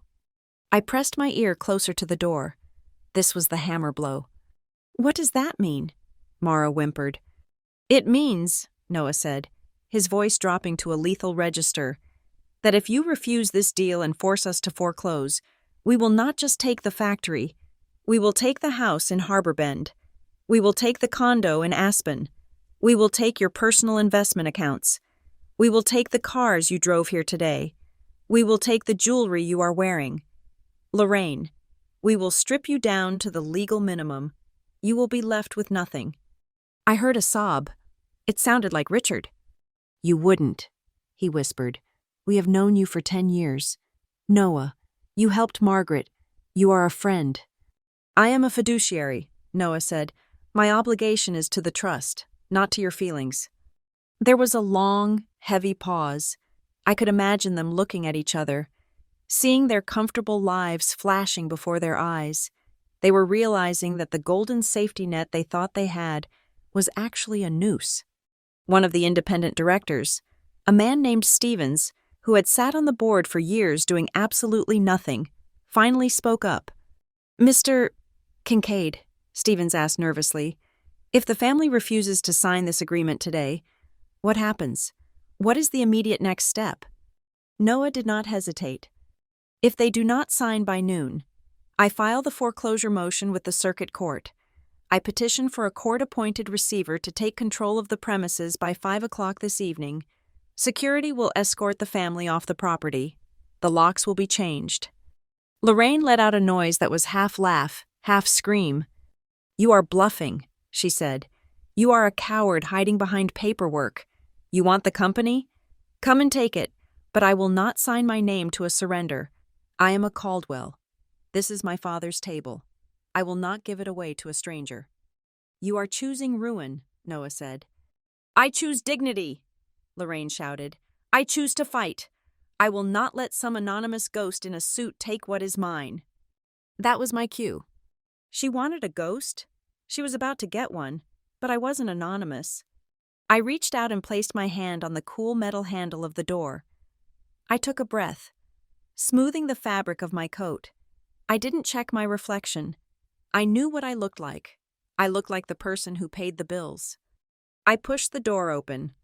It swung wide with a heavy thud. The room froze. Every head turned. The scene was exactly as I had imagined. Richard was pale and sweating, slumped in his chair. Evan looked like he was about to punch a wall. Mara was crying silently into a tissue. Cole was standing up, his face red with rage, and Lorraine stood at the head of the table, her chest heaving, her eyes wild. When she saw me, her expression shifted from fury to confusion, and then to annoyance. "Jordan," she snapped, "what are you doing here? Get out. This is a closed meeting." I did not stop walking. I stepped into the room, the door closing slowly behind me with a click that sounded like a gunshot in the silence. I walked past Cole, who stared at me with his mouth open. I walked past Evan. I walked past the empty chairs reserved for executives who had been fired months ago. I walked all the way to the end of the table, opposite Lorraine, where Noah was sitting. Noah didn't look surprised. He simply stood up, pulled out the chair next to him, and gestured for me to sit. I sat down. I placed my handbag on the table. I clasped my hands in front of me and looked directly at Lorraine. "You can't be here," Evan spat. "Security! Someone get security!" "Sit down. Evan," I said. My voice was not loud. It was not the voice I used at Thanksgiving. The polite, deferential tone of the poor cousin. It was the voice I used when I was closing a deal. It was hard, flat, and absolute. Evan blinked, stunned by the command. He didn't sit, but he stopped moving. Lorraine stared at me, her eyes narrowing. "What is this?" she hissed. "Noah, why is she here? Is she your assistant now? Did you hire my niece to take notes?" She looked at me with such disdain, such profound inability to conceive of me as anything other than a servant. "She is here," Noah said, his voice cutting through the tension, "because she called the meeting." Lorraine froze. Richard looked up from his hands. "What?" Lorraine whispered. I leaned forward. I let my gaze sweep over every single one of them. I looked at the expensive watches, the manicured nails, the fear behind the eyes. You said you wouldn't surrender to a stranger. Aunt Lorraine, I said, you said you wouldn't let an anonymous ghost take your company. I paused, letting the words hang in the stale air. So I thought I should come in person. Jordan, what are you talking about? Richard asked, his voice shaking. I stood up again. I needed to be standing for this. I needed to be the tallest thing in the room. 10 years ago, I said, keeping my eyes locked on Richard, you went to Margaret Mercer and begged for money. You told her the company was dying. You asked for $500,000. Richard's face went gray. How do you know that? Because she told me, I said, and when she died, she didn't just leave me her cottage. She left me everything. I saw the realization hit Mara first. Her hand went to her mouth. Everything? Mara whispered. $62 million, I said. A gasp went around the room. Lorraine looked like she had been slapped. But that is not all. I continued. You needed money to save this company. Margaret's estate provided it, but I knew you wouldn't take it from me. I knew you would rather burn this place to the ground than admit you needed help from the orphan you let sleep in the drafty room. I took a step toward the center of the table. So I created a vessel. I created a name you could respect, a name that sounded important, a name that sounded like real family money. I looked at Noah. He nodded. I turned back to Lorraine. I am not an assistant, Aunt Lorraine, and I am not just a paper relative. I slammed my hand down on the stack of legal documents in the center of the table. I am Jordan Bryan, and I am the sole owner and beneficiary of Northbridge Meridian Trust. The silence that followed was not like the silence before. It was the silence of a worldview shattering. It was the sound of the floor dropping out from under them. Lorraine stared at me. Her mouth opened, but no sound came out. She looked from me to Noah and back to me, searching for the lie, searching for the joke. You? She whispered. You own the debt? I own the debt, I said. I own the mortgage on this factory. I own the lien on the inventory. And because you signed those personal guarantees, I effectively own the deed to the house you slept in last night. No, Evan said, shaking his head. No, that is impossible. You drive a 10-year-old sedan. You wear that. He pointed at my coat. I laughed. It was a short, dry sound. That is how I could afford to lend you $80 million. Evan, I said, I didn't spend it on Range Rovers. I spent it on keeping you afloat. I turned to Richard. For 10 years, I have been the one approving your payroll. I have been the one blocking your ridiculous renovations. I have been the one saving you from yourselves. Every time you cursed Northbridge for being tight-fisted, you were cursing me. And every time you sat at dinner and ignored me, you were eating food paid for by the interest on my loan. Richard put his head in his hands. Oh my God, he moaned. Lorraine was shaking. Her face was turning a dangerous shade of purple. You tricked us, she screeched. You deceived us. You sat at my table and lied. I didn't lie, I said calmly. I just didn't interrupt your delusions. I wanted to help. I wanted to believe that if I saved the family business, you would eventually treat me like family. My voice caught, just for a second, but I hardened it instantly. But then you gave that speech on Christmas Eve. You told me exactly where I stood. You told me assets were only for the bloodline. I picked up the restructuring support agreement and held it up. So now, I am agreeing with you. This asset belongs to the person who paid for it, and that is me. I dropped the document in front of Lorraine. Sign the paper, Lorraine, or I take everything, and I mean everything. Cole stood up, his fists clenched. You bitch! You ungrateful little... Sit down! Cole! I shouted. The volume of my voice surprised even me. It echoed off the cheap paneling. Unless you have $80 million in your pocket right now. You do not get to speak, I yelled. You have lived your entire life on a scholarship funded by me. That ends today. Sit down. Cole sat. He looked terrified. He had never seen me angry. He had only seen me quiet. He didn't know that the quiet was just the sound of me loading the gun. I looked back at Lorraine. She was breathing hard, clutching the edge of the table. "This is a hostile takeover," she hissed. "It is a foreclosure," I corrected, "and it is the only reason you aren't going to jail for trading while insolvent." Noah was kind enough to leave that part out. "But we both know you have been fudging the numbers to the bank for months. I could send the audit report to the district attorney." Lorraine's eyes went wide. She knew I had her. "Sign it," I said. "You keep 15%. You keep the house, for now, but you step down as CEO. Richard steps down as CFO. The board is mine." "And if I don't?" she asked, her voice barely a whisper. "Then I make the call," I said. "Security escorts you out. The locks get changed. And by tomorrow morning, every newspaper in Illinois will know that the great Lorraine Caldwell lost her family empire because she was too proud to pay her debts." I leaned in close. "And I will make sure they know exactly who the creditor is." Lorraine looked at the pen lying on the table. It was a Mont Blanc, black and gold. She looked at it like it was a snake. She looked at Richard, who was weeping silently. She looked at Evan and Cole, who were staring at the floor, defeated. She looked at Mara, who was paralyzed with fear. She was alone, for all her talk of family and bloodlines. When the bill came due, she was utterly alone. She reached out a trembling hand and picked up the pen. She didn't look at me. She couldn't.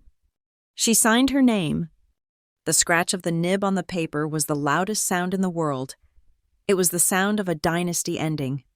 She threw the pen down and turned away, refusing to watch as Noah passed the document to Richard. Then the others, one by one, they signed. They signed away their power. They signed away their heritage. When it was done, Noah collected the papers and placed them in his folder. "Thank you," he said professionally. "The new board of directors will convene tomorrow at 9 a.m. You are not required to attend." I stood up. I picked up my bag. I walked to the door, but before I left, I turned back one last time. Lorraine was staring out the window at the gray parking lot. "You were right about one thing, Aunt Lorraine," I said. She didn't turn around. "Family business is brutal," I said. I walked out of the room and closed the door. I stood in the hallway for a moment, my heart hammering against my ribs. My hands were shaking, not from fear, but from the adrenaline of the kill. I took a deep breath, inhaling the stale air of the hallway.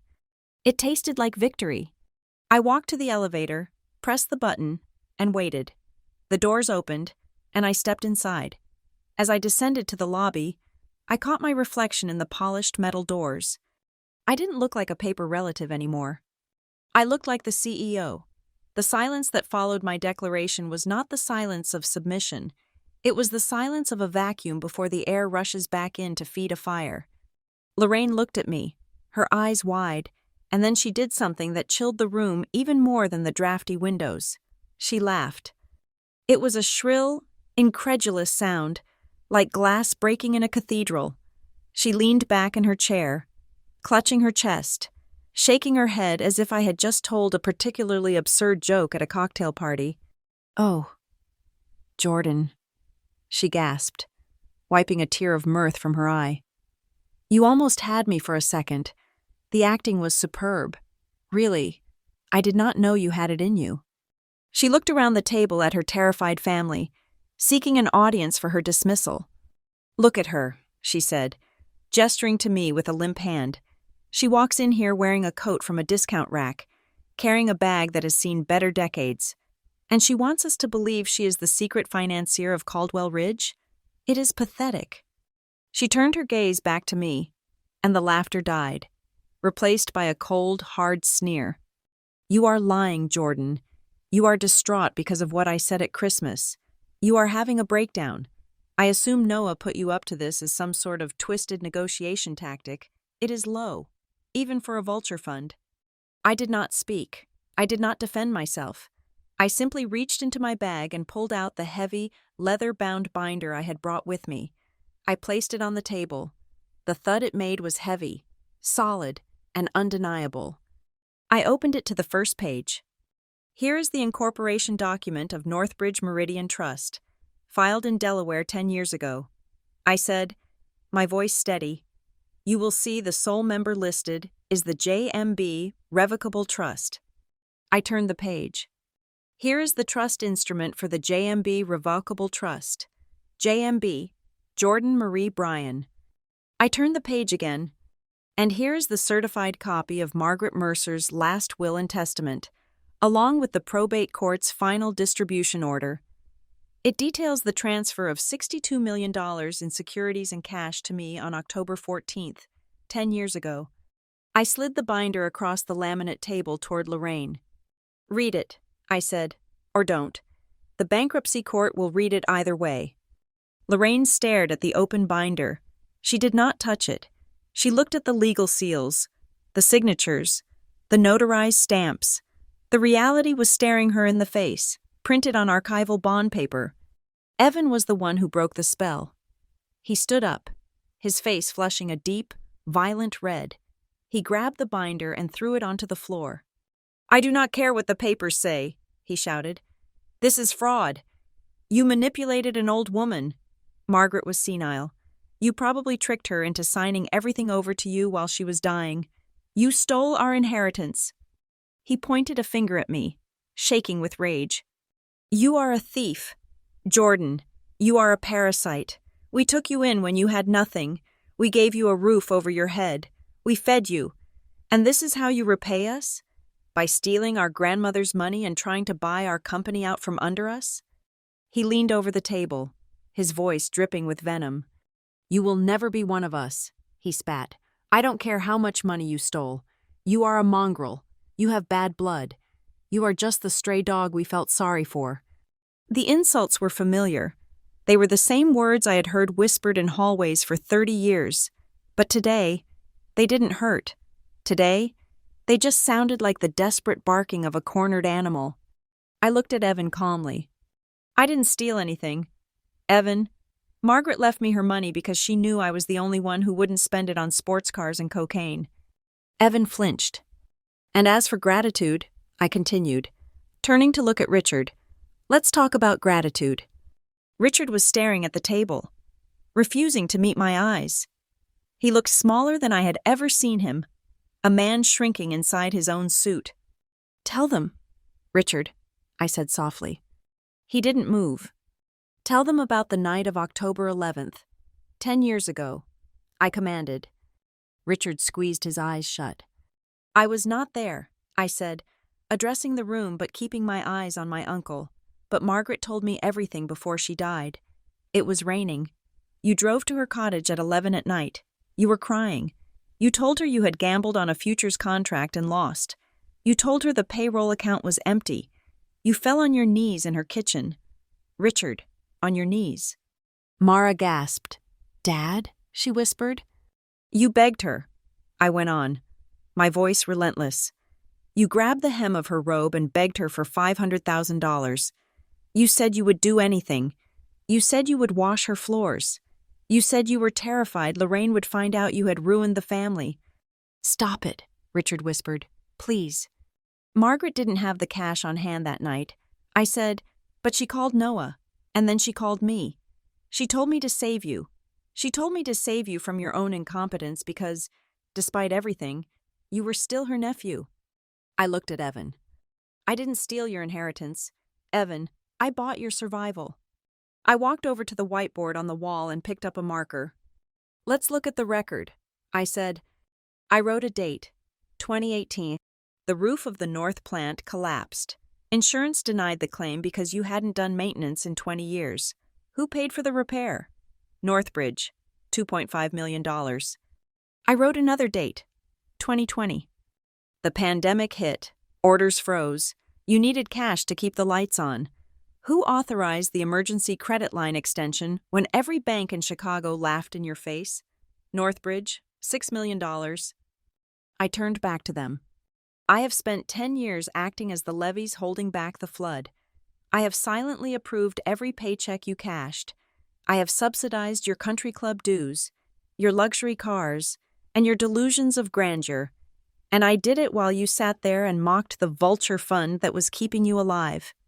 Lorraine was breathing hard. Her face was pale. the rouge standing out on her cheeks like clown paint. She looked at the binder on the floor. She looked at Richard, who was broken. She looked at me. And then, the transformation happened. It was terrifying to watch. The sneer vanished. The anger smoothed out. Her eyes softened, becoming wide and glistening. Her posture slumped into a shape of vulnerability. "Jordan," she said. Her voice was honey and velvet. She stood up and walked around the table toward me.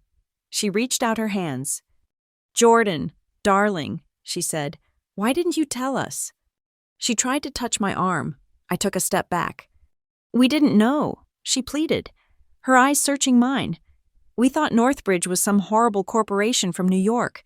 If we had known it was you, oh, sweetheart, we would have treated you differently. We would have celebrated you." She managed to squeeze out a tear. "You are family," she said. "You are a Caldwell in spirit, if not in name. You saved us. You are our hero. We have been so hard on you. I know. We have been stressed. But deep down, we love you. You are one of us." She smiled, a desperate, wavering smile. "So, ma'am, let's put this ugly paperwork away, shall we? We don't need restructuring agreements. We don't need lawyers. We are family. You can just forgive the debt or convert it to a silent partnership. You can come to the gala next week. We will announce you as our savior. We will give you the seat of honor." I looked at her. I looked at the woman who had put me at the drafty end of the table for 20 years. I looked at the woman who had told me I wasn't allowed in the family Christmas photo because I ruined the aesthetic. She was willing to sell her pride for money, but she was only doing it because she thought she could manipulate me. She thought I was still the little girl desperate for a crumb of affection. I remembered the dinner. I remembered her raising her glass. I looked her dead in the eye. "Inheritance is for real family," I quoted. Lorraine froze. "That is what you said, Aunt Lorraine," I continued. "Assets and control belong only to the bloodline, not to paper relatives." That was just a speech," she stammered. "It was the wine." "It was the truth," I said, "and I agree with you." "What?" she asked, confused. "Business is for family," I said, "and my family was Margaret. She left me a job to do. She told me to protect the garden, not the weeds." I pointed to the restructuring support agreement that Noah had placed on the table. "I am not here to be your hero, Lorraine, and I am certainly not here to be your darling just because you realized I hold the checkbook. I am here to protect the 500 people who actually work for a living at this company." I gestured toward the factory floor below us. "Frank Delgado, the shift manager, he has worked here for 30 years. He hasn't had a raise in 5. Meanwhile, you spent $300,000 on a marketing rebrand that used the wrong logo." I turned to Nate. "Nate," I said. He looked up, his eyes red. "Is there a way to save the factory?" he asked, his voice small. "Can it survive?" "Yes," I said. "The fundamentals are sound. The product is good. The workforce is skilled. We have a merger lined up with Mariner Gate Systems. They bring the tech. We bring the capacity. The company can be profitable in 18 months. Nate nodded, a glimmer of hope in his eyes. "But," I added, my voice hardening, "it cannot survive with this leadership. It cannot survive with Richard managing the finances. It cannot survive with Evan alienating the clients. And it definitely cannot survive with Lorraine treating the corporate treasury like her personal piggy bank." Lorraine's mask of sweetness cracked. The venom returned, instant and ugly. "You are doing this out of spite," she hissed. "This is revenge. You are a jealous, bitter little girl who wants to punish us because you were never good enough to be a Caldwell." I didn't flinch. "Call it what you want," I said, "but here's the reality." I placed my hand on the agreement. "This is the deal. You sign this document. You surrender control. You step down. In exchange, Northbridge forgives the debt. The company stays open. The workers keep their jobs. You keep the house and a 15% stake, which might actually be worth something one day." "And if we don't?" Cole challenged. "If you don't sign," I said, I walk out that door. Noah files the foreclosure petition at the courthouse in 1 hour. We seize the assets. We force an immediate Chapter 7 liquidation. The factory closes. The workers are fired. The house is seized. The cars are repossessed. You go bankrupt. Not corporate bankruptcy, personal bankruptcy. You will be destitute. I leaned forward. Sign the paper, or lose everything. It is your choice. The room was silent. The fluorescent lights hummed. Lorraine looked at the paper. She looked at the pen. To sign was to admit defeat. To sign was to acknowledge that I, the orphan, had won. To sign was to hand over the crown she had worn for 40 years. She looked at me, and I saw the pure, unadulterated hatred in her eyes. It was a hatred that burned hotter than her self-preservation. She would rather burn the house down with herself inside it than hand me the key. She stood up straighter. She smoothed her fur coat. "No," she said. Noah looked up, surprised. "Excuse me?" he said. I said no, Lorraine repeated. Her voice was shaking, but it was loud. "I will not sign." "Mom!" Nate cried out. "Mom! You can't be serious. Just sign it." "Quiet, Nate," she snapped. She looked at me with a terrifying smile. "You think you can corner me? You think you can force me to bow to you? I would rather see this company turn to ash than see you sitting in my father's chair." She picked up the agreement. She ripped it in half. "There is your deal," she spat, throwing the torn paper at me. "Go ahead. Foreclose. Sue us. Drag us through the mud. But I will never, ever give you the satisfaction of my signature. I am a Caldwell, and Caldwells do not surrender to the help." She grabbed her purse. "Come on, Richard, we are leaving." Richard looked at the torn paper. He looked at me, his eyes begging for a mercy I could no longer give. "Lorraine," he pleaded, "we have no money." "We will find a way," she screamed. "We always find a way. Now move." She marched to the door. Richard, looking like a ghost, followed her. Evan and Cole glared at me, mumbled obscenities, and followed their mother. Mara was the last to leave, sobbing openly as she trailed behind them. Only Nate remained. He looked at me, then at the torn paper on the floor. "I am sorry, Jordan," he whispered. Then he turned and walked out, closing the door softly behind him. I stood there in the silence. Noah let out a long, heavy sigh. He took off his glasses and rubbed his eyes. "Well," he said, "that went poorly." I looked at the torn paper. "No," I said. I felt a strange, cold hollowness in my chest. It wasn't triumph. It was the heavy finality of a judge's gavel. It went exactly as I expected. I picked up my phone. "File the motion." "Noah," I said. He looked at me. "You know what this means. Without the consensual restructuring, it is going to be a bloodbath. The legal fees alone will eat up millions. The factory will likely have to darken for weeks during the transition. The reputational damage will be catastrophic." "I know," I said. "And the family," Noah added quietly. "They won't just lose the company. They will lose the estate. They will lose their personal liquidity. This is the end of them. Jordan, total annihilation." I walked to the window and looked down at the parking lot. I saw Lorraine getting into her town car.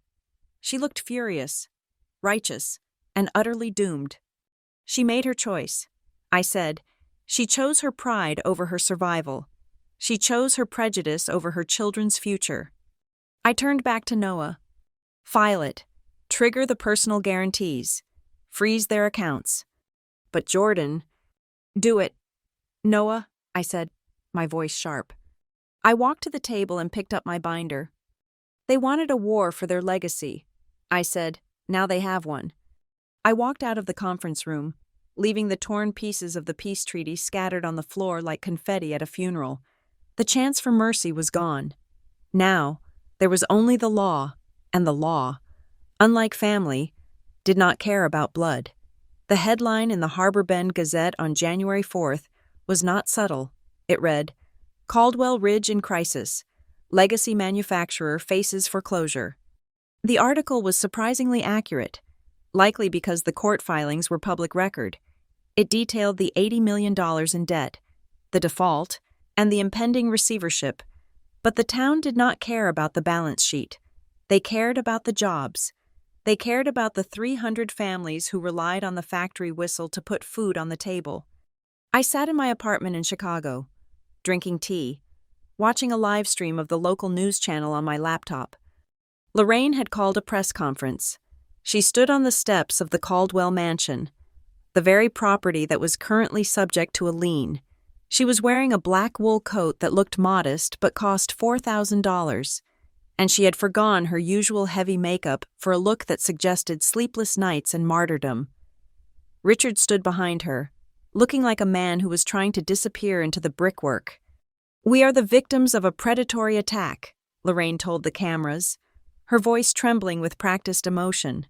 "An anonymous vulture fund known as Northbridge Meridian Trust is trying to dismantle 100 years of history. They do not care about this town. They do not care about the workers. They only care about profit. They are trying to steal our family business through legal loopholes." The reporter asked if the family intended to pay the debt. "We intend to fight for justice." Lorraine dodged.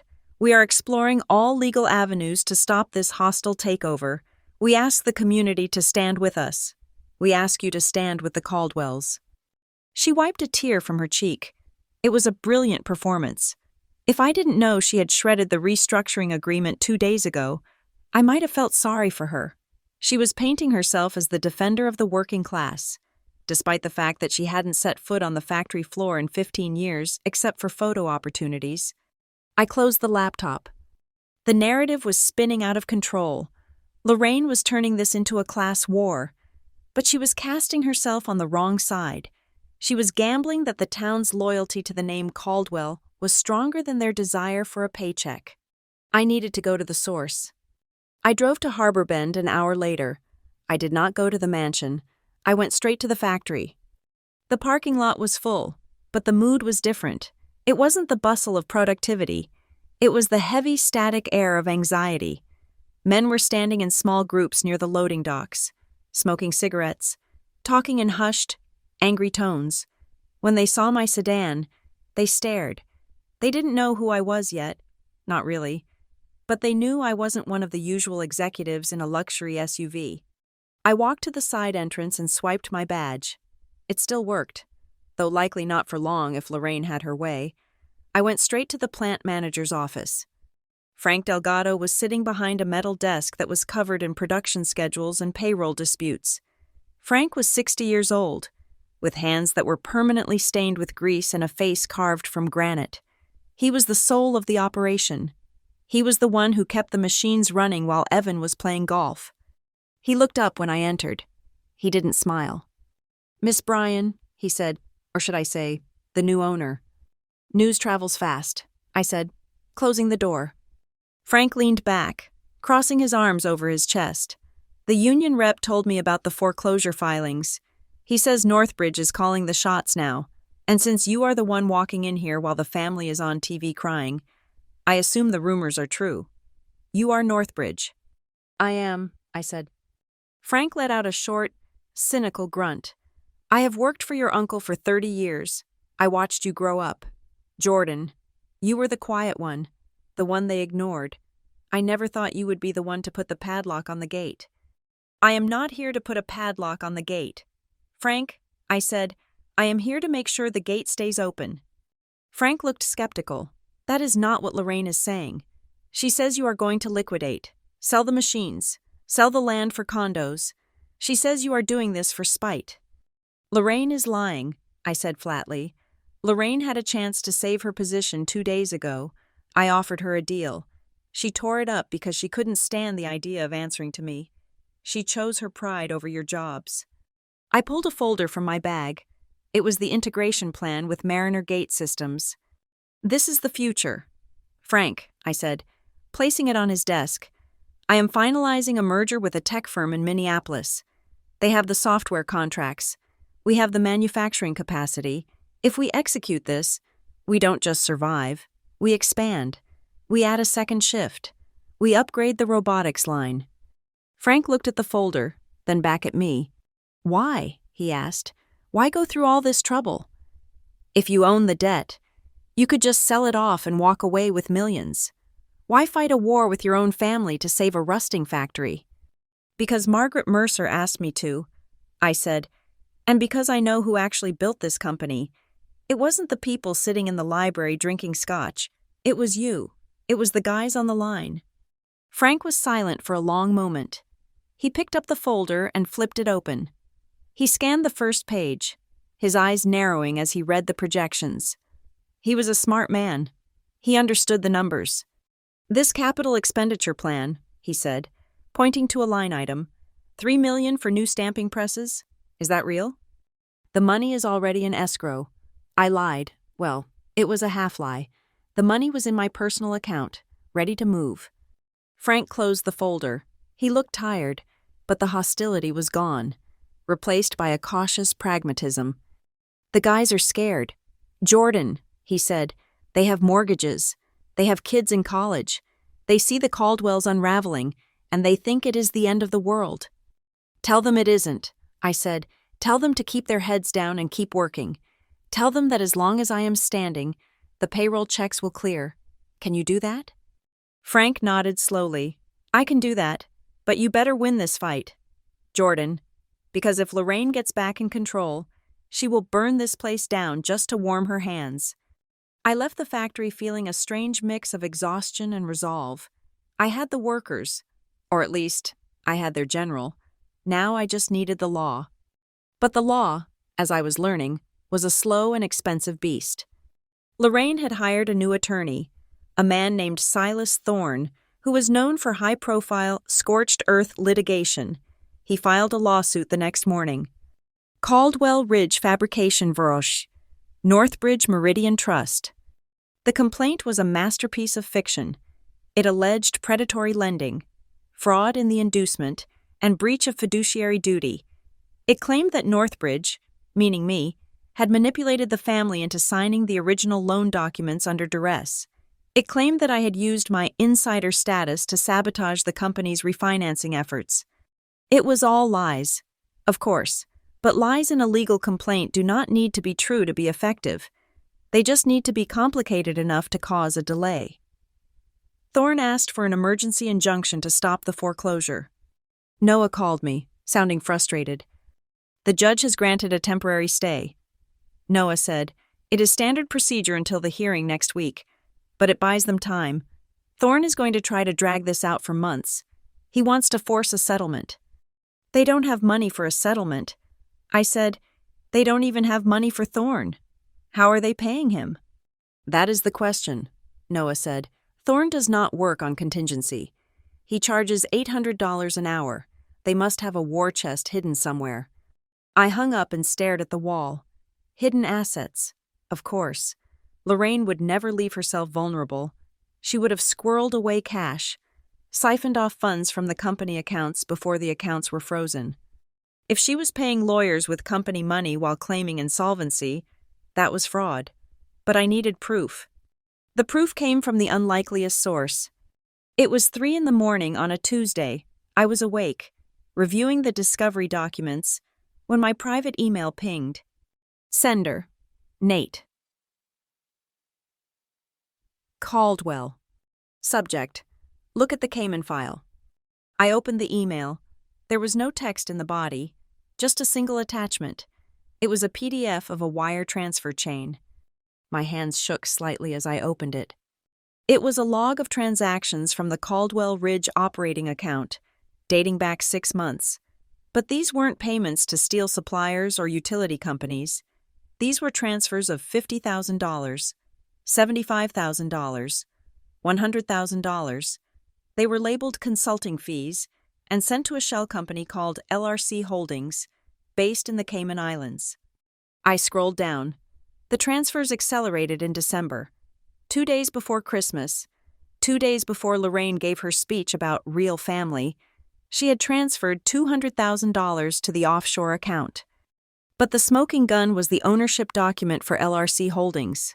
Nate had attached that too.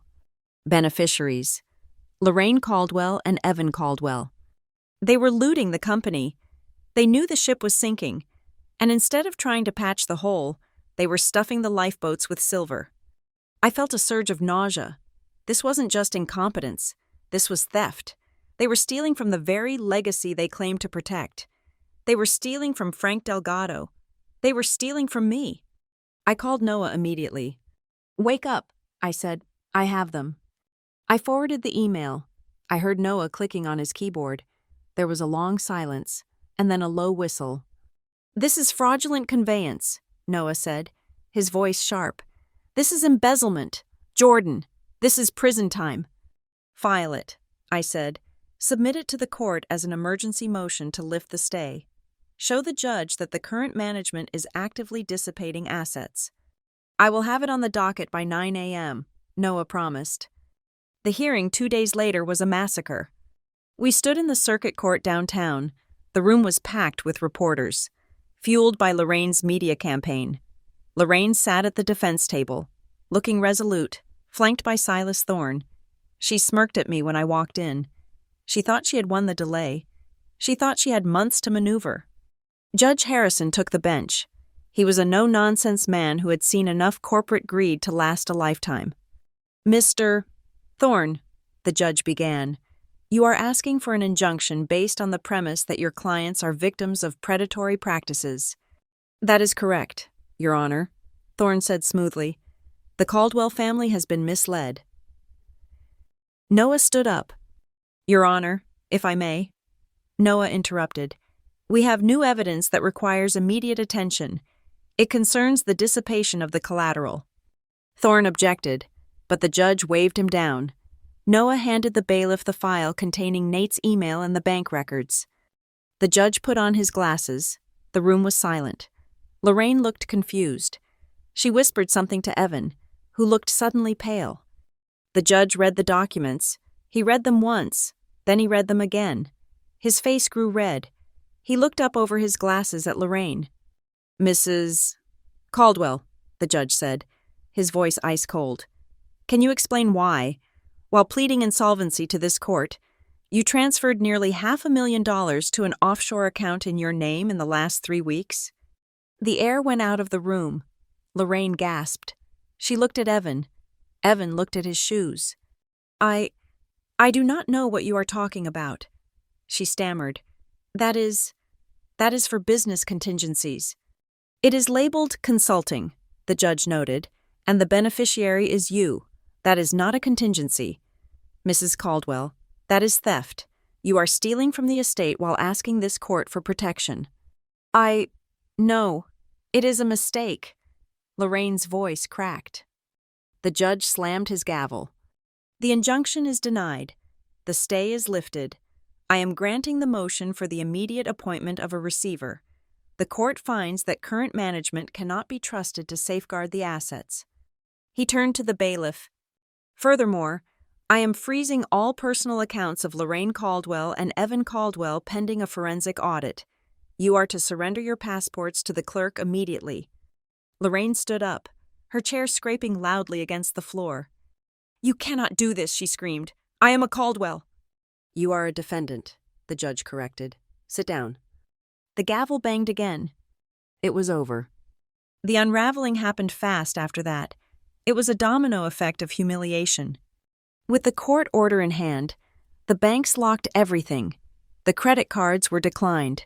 The checks bounced. The heating bill for the mansion went unpaid, and the gas company sent a disconnect notice. The social isolation was immediate. The friends who had stood by Lorraine when she was the victim vanished the moment the word embezzlement hit the headlines. The yacht club revoked their membership, citing a morality clause in the bylaws. Mara's worst nightmare come true. I sat in my office, the real office, at the factory, watching the chaos from a distance. I had won. I had the company. I had the merger moving forward. But there was one loose end. I picked up my phone and called Nate. He answered on the first ring. He sounded exhausted. "Hello?" "Thank you." "Nate," I said. There was a long pause. "I didn't do it for you. Jordan," he said quietly. "I did it because watching them steal that money while Frank was worried about his pension, It made me sick. I realized I couldn't be one of them anymore. You aren't one of them, I said. Not where it counts. Is it true? Nate asked. About the freezing order? Yes, I said. They are locked out. Everything is gone. Nate, the house will be next. I know, he said. I am packing my things. I am moving into a friend's apartment in the city. I am done. Jordan, I am walking away. Nate, I said, wait. Yes? The new organization chart for the merger. I said, there is a role for a compliance officer, someone to watch the books, someone honest. Silence. You want to hire me? He asked, incredulous. After everything? I want to hire the guy who sent the email. I said, I don't care about his last name. I care about his ethics. I heard him take a shaky breath. I need a job, he admitted. Then show up on Monday, I said. But Nate? Yeah? Don't park in the executive lot, I said. We are turning that into a staff picnic area. He laughed.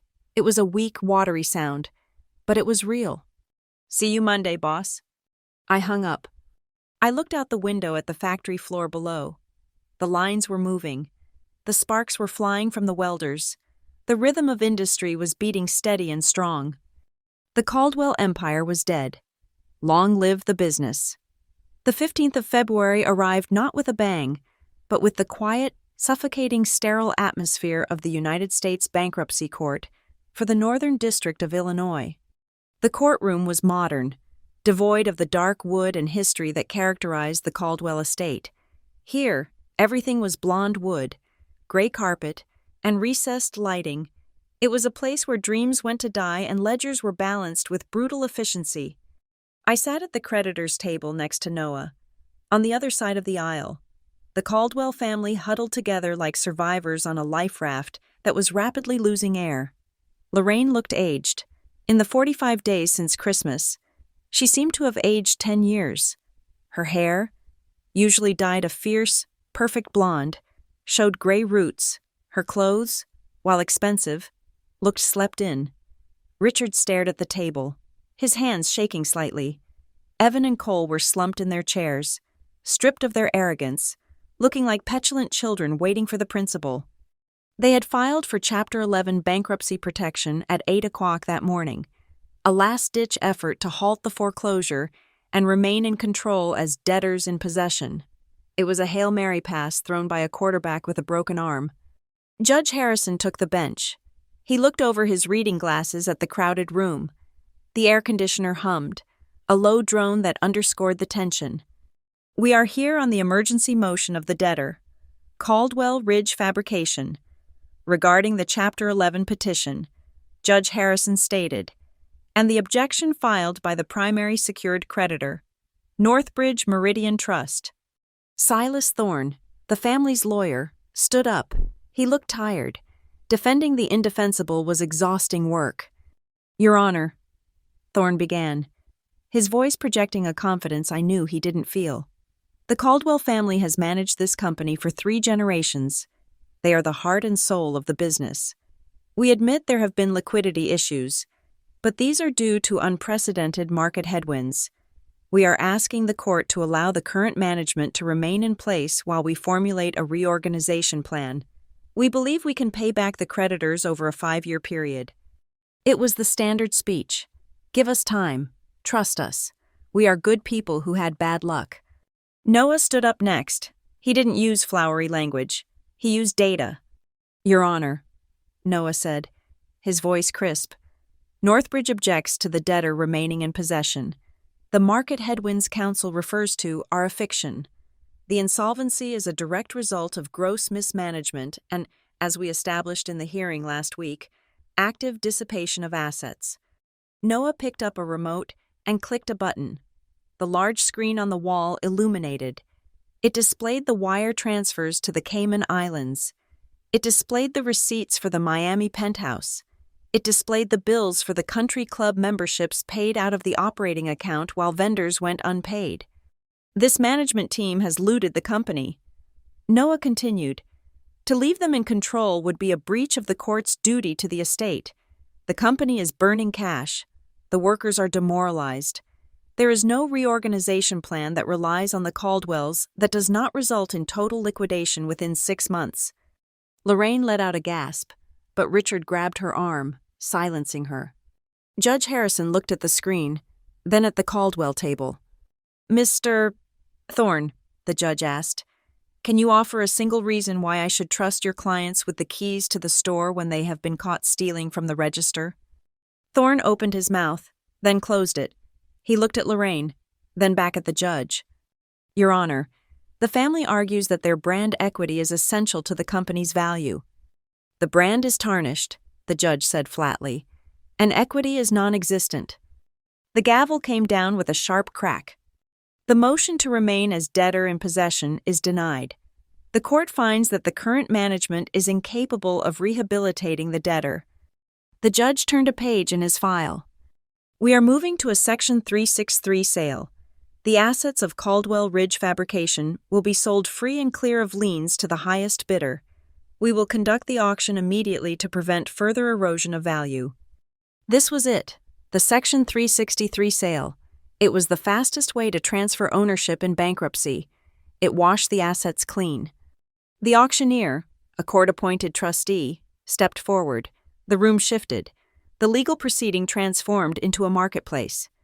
There were 2 other parties in the room who had qualified to bid.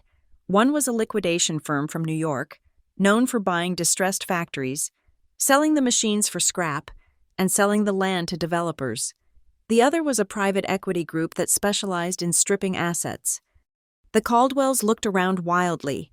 They realized, finally, that they were not participants in this process. They were spectators at their own funeral. "The bidding is open for substantially all assets of Caldwell Ridge Fabrication," the trustee announced. "We will start the bidding at $10 million. The liquidator raised a paddle. $10 million. $12 million, the private equity group countered. $14 million, the liquidator said. I watched Evan. He was gripping the edge of the table, his knuckles white. He was watching the numbers go up, perhaps thinking that a higher price meant they might walk away with something. He didn't understand how deep the hole was. $15 million, the private equity group said. The room went quiet. $15 million. That was the market value of the broken, debt-ridden company the Caldwells had built. It was enough to pay off the lawyers and maybe the unsecured vendors. It was nowhere near enough to pay Northbridge. "Any other bids?" the trustee asked. I nodded to Noah. Noah stood up. He didn't raise a paddle. He spoke clearly into the record. "Northbridge Meridian Trust. Credit bids the full value of its secured claim, $80 million. A collective gasp went through the room. The reporter in the back row typed furiously. Credit bidding. It was the nuclear weapon of secured creditors. Because Northbridge was owed $80 million, we could bid up to that amount using the debt itself as currency. We didn't have to pay cash. We simply exchanged the IOU for the keys." The trustee looked at the other bidders. "Can you top $80 million? The liquidator laughed and shook his head. The private equity group closed their laptops. No one was going to pay $80 million for a company worth 15. "Going once," the trustee said. Lorraine was staring at me. Her eyes were wide, filled with a horror that went beyond financial loss. She was realizing that I wasn't just taking the company, I was erasing her. "Going twice," the trustee said. "Sold to Northbridge Meridian Trust." The gavel banged again. It sounded like a gunshot ending a suffering animal. Judge Harrison nodded. "The sale is approved. Title transfers immediately. The new owner is Northbridge Meridian Trust." I let out a breath I didn't realize I'd been holding.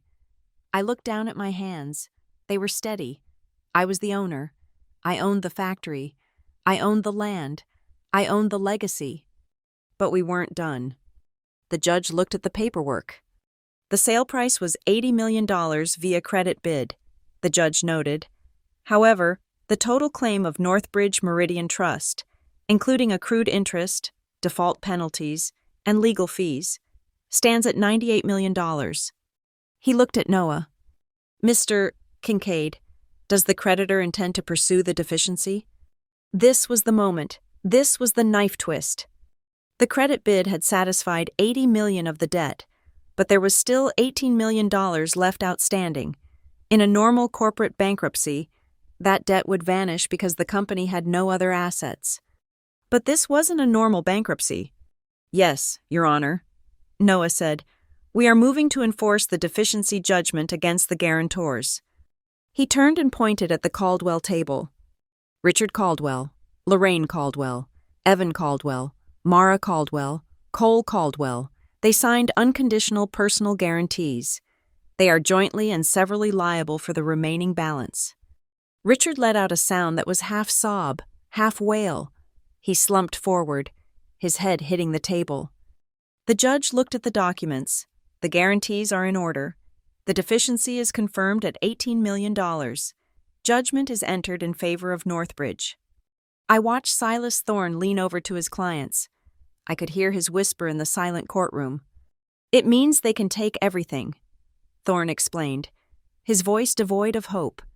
The estate, the vacation homes, the cars, the art collection, the retirement accounts. It is all fair game until the $18 million is paid. Lorraine stood up. She was shaking so hard her bracelets rattled. No, she whispered. Her voice rose to a scream. No, you cannot do this. She pointed at me. You have the company. Isn't that enough? You have the factory. You have the building. Why do you need the house? Why do you need to destroy us completely? I sat perfectly still. I didn't look at her. I looked at the judge. Judge Harrison looked at Lorraine with pity, but it was the pity one has for a fool. Mrs. Caldwell, you signed the papers, the judge said. You gambled, you lost. Lorraine scrambled out from behind the table. She rushed toward the aisle. A bailiff stepped forward to block her, but she stopped short, gripping the back of the bench in front of me. Jordan, she pleaded. Her face was a mask of ruin. Mascara ran down her cheeks. Jordan, look at me. I am your aunt. I raised you. I gave you a home when your parents died. I turned my head slowly to look at her. You gave me a room, I said calmly. You never gave me a home. Please, she begged, leave us the house. It has been in the family for 4 generations. It is all we have left. Do not take the roof over our heads. I thought about the drafty room. I thought about the way she looked through me at Christmas. I thought about the way she had funneled money to the Caymans while Frank Delgado worried about his pension. I looked at Noah. Execute the judgment, I said. Lorraine screamed. It was a primal sound, a sound of total despair. This is not how family treats each other, she shrieked. You are a monster. You are evil. Real family doesn't do this. The courtroom went deadly silent. Everyone watched the woman unraveling. I stood up. I smoothed my skirt. I picked up my bag. I walked over to the railing where she stood, clutching the wood like a prisoner grabbing the bars of a cell. You are right, Aunt Lorraine, I said softly, so only she could hear. Real family doesn't do this. I leaned in closer. But you told me I wasn't real family, remember? I am just a paper relative. And this is just a paper transaction. I pulled back and looked at her one last time. Goodbye, Lorraine. I turned and walked up the aisle. Behind me, I heard the sound of her collapsing. I heard the rustle of fabric as she hit the floor. I heard Mara screaming for water. I heard Richard sobbing. I didn't look back. I walked through the double doors of the courtroom and into the hallway. The air out here was cooler. It smelled of floor wax and freedom. Noah followed me out a moment later. He looked shaken, but resolved. Are you okay? He asked. I took a deep breath. I felt lighter than I had in 10 years. The weight of their judgment, their dismissal, their cruelty, it was all gone. I had paid the debt. I had balanced the ledger. I am fine, I said. What happens now? Noah asked. Now, I said, checking my watch. I have a meeting with the architects from Mariner Gate. We have a factory to modernize. I started walking toward the elevators. But Noah, I added. Yes? Send the eviction crew to the mansion tomorrow morning. I said, and tell them to be careful with the portraits in the hallway. I want to donate them to the local historical society. They belong in a museum, not in a house that no longer belongs to a Caldwell. We stepped into the elevator. The doors closed, shutting out the sounds of the weeping family in the courtroom. As the car descended, I watched the numbers count down. $18 million. It was a high price to pay for a lesson in humility. But as Margaret always told me, tuition for the school of life is expensive. And today, the Caldwells had finally paid their bill. It had been exactly 7 days since the gavel fell in the bankruptcy court, and the air in Harbor Bend tasted different. It no longer tasted like rust and stagnation. It tasted like ozone and fresh paint. I pulled my sedan into the parking lot of the factory. The old brass sign that had proclaimed Caldwell Ridge Fabrication for 80 years had been removed. In its place, a temporary vinyl banner was stretched taut across the brick facade. It read, Mariner Gate, Caldwell Division. It was not a glamorous sign. It did not have the gold leaf lettering that Lorraine loved, but it represented something far more valuable than glamour. It represented solvency. I walked through the main entrance, my badge swiping green on the reader. The security guard, a man named Miller who had been terrified of losing his pension just 2 weeks ago, gave me a sharp salute and a genuine smile. "Good morning, Miss Bryan," he said. "Good morning, Miller," I replied. I took the stairs to the factory floor.